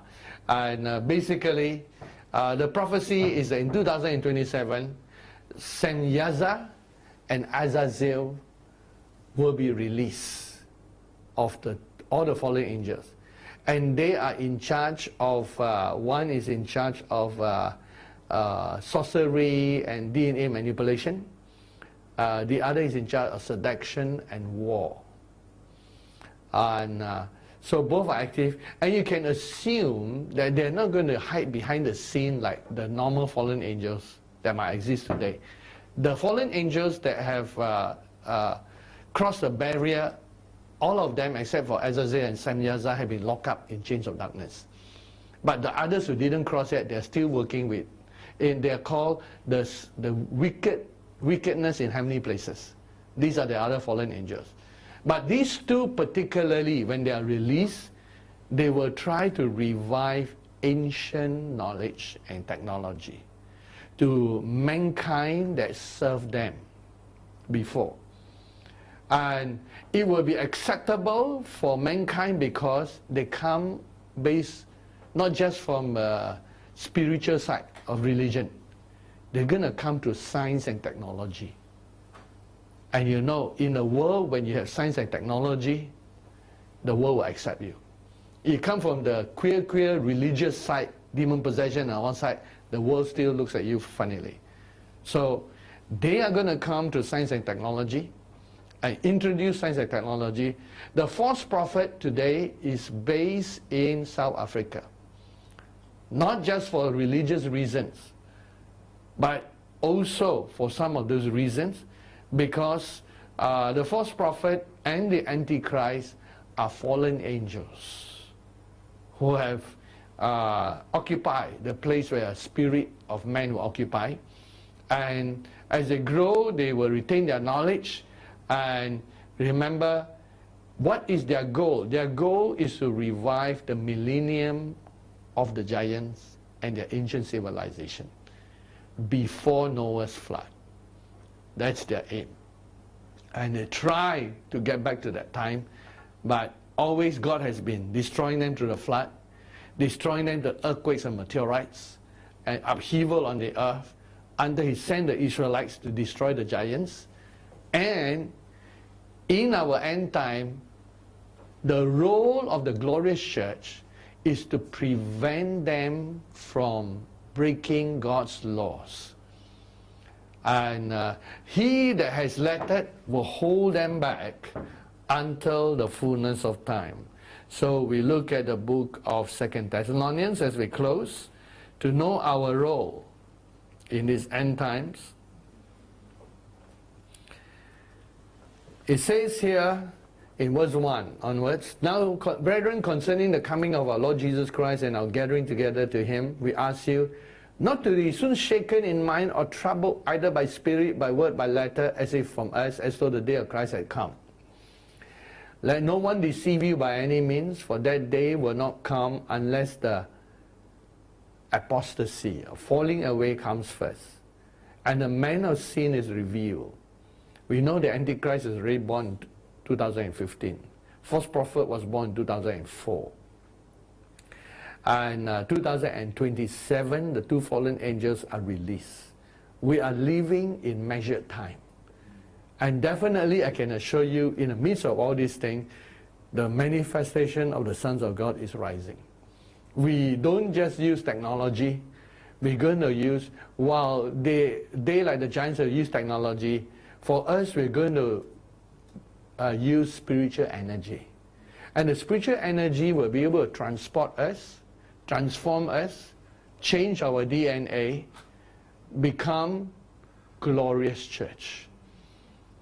And then we'll be preaching a message where sometimes fire from heaven need to come down to consume the enemy's breaking of spiritual laws before its time.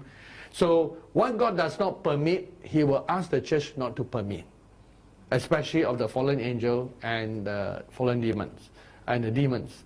And so it continues. The day will not come that the man of sin is revealed, the son of perdition, who opposes and exalts himself above all that is called God or that is worshipped. So they cease as God in the temple of God, showing himself that he's God. Now that will take place in the tribulation. Do you not remember all these things? It says, still with you, I told you. Verse 6, Now you know what is restraining, what is holding back the Antichrist, what is holding back the enemy's energy, that he may be revealed in his own time. The Antichrist is not allowed to proclaim himself as God until after the rapture, in the tribulation. But before that, he will proclaim himself as a man of peace, and a false prophet, a man of signs. And the two fallen angels to restore back some of the knowledge that they had in the time of Atlantis, in the time of the millennium of the giants. So, it says, only he who now restrains. Who is stopping them? It says, now you know what is restraining, that he may be revealed in his own time. For the mystery of lawlessness is already at work. It was working way back in Paul's time. Only he who now restrains will do so until he is taken out of the way. The he referred to God and us. Holy Spirit and us. Jesus and us. Some interpret it to be Holy Spirit or Jesus. Some interpret it to be the church. We interpret it to be both. That part of the restraining, part of holding back evil until the taking away is the rapture. Until the rapture takes place, we do our part together with the Holy Spirit. Which tonight, as you go into prayer, as you understand more of mysteries, you begin to understand the history of mankind, the history of the world. As you pray, we are in a privileged place.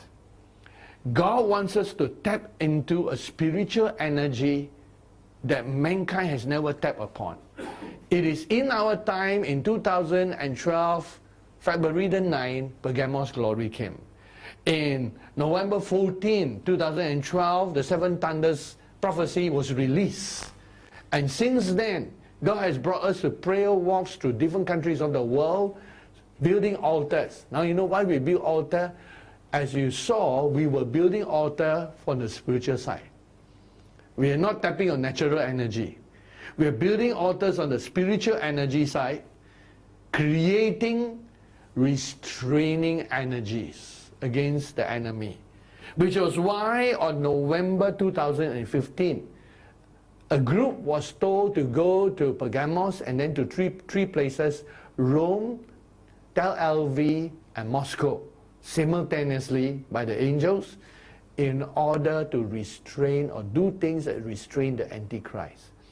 So from time to time, God tells us we do simple things, and you might not know all that is going on. You might not understand all that is going on. But I can assure you, the amount of spiritual energy is coming until it crosses the line where, let's say, you have a line of the natural and the spiritual, and this is a natural line of nature and all that, and on the XY dimension, and let me get the red color. And as we move closer into the end times, what will happen is the spiritual, the church has always been growing in line with the normal curve. Until February the 12th, something has increased, but it's all in the spiritual. And there is a time coming when the spiritual will cross into the natural at point X. At point X is where the manifestation of the sons of God are complete, and the spiritual dominates the natural without scientific tools. Like Jesus, he is not bound by gravity after the resurrection, and he could transport himself. He's not bound by solid objects. He's not bound by molecules or chemicals or structure. He could turn water into wine. He walks on water. All these are manifestation of one man, Jesus. All the other men and women of God in the past has been like circulating here. And then the New Testament comes. This is the New Testament age starts. And something is released in portions, raining upon mankind, until closer here, 2012. We are 7 times 7 years. It's a fullness of time in which God in 2 cycles will begin to intervene and intersect on this earth. In the meantime, spiritual things cannot be received all at once. They receive in quantums, portion and portion. So every Friday all night, and every time as we meet, and every time as we pray and spend time with God in these end times, absorbing the understanding, we are increasing and in our absorption of what God wants to release. So let's move into the depths of God, pray, and let the spiritual energy change us physically and flow to the rest of the world and the times that we are living in. Praise God. Let's all rise together.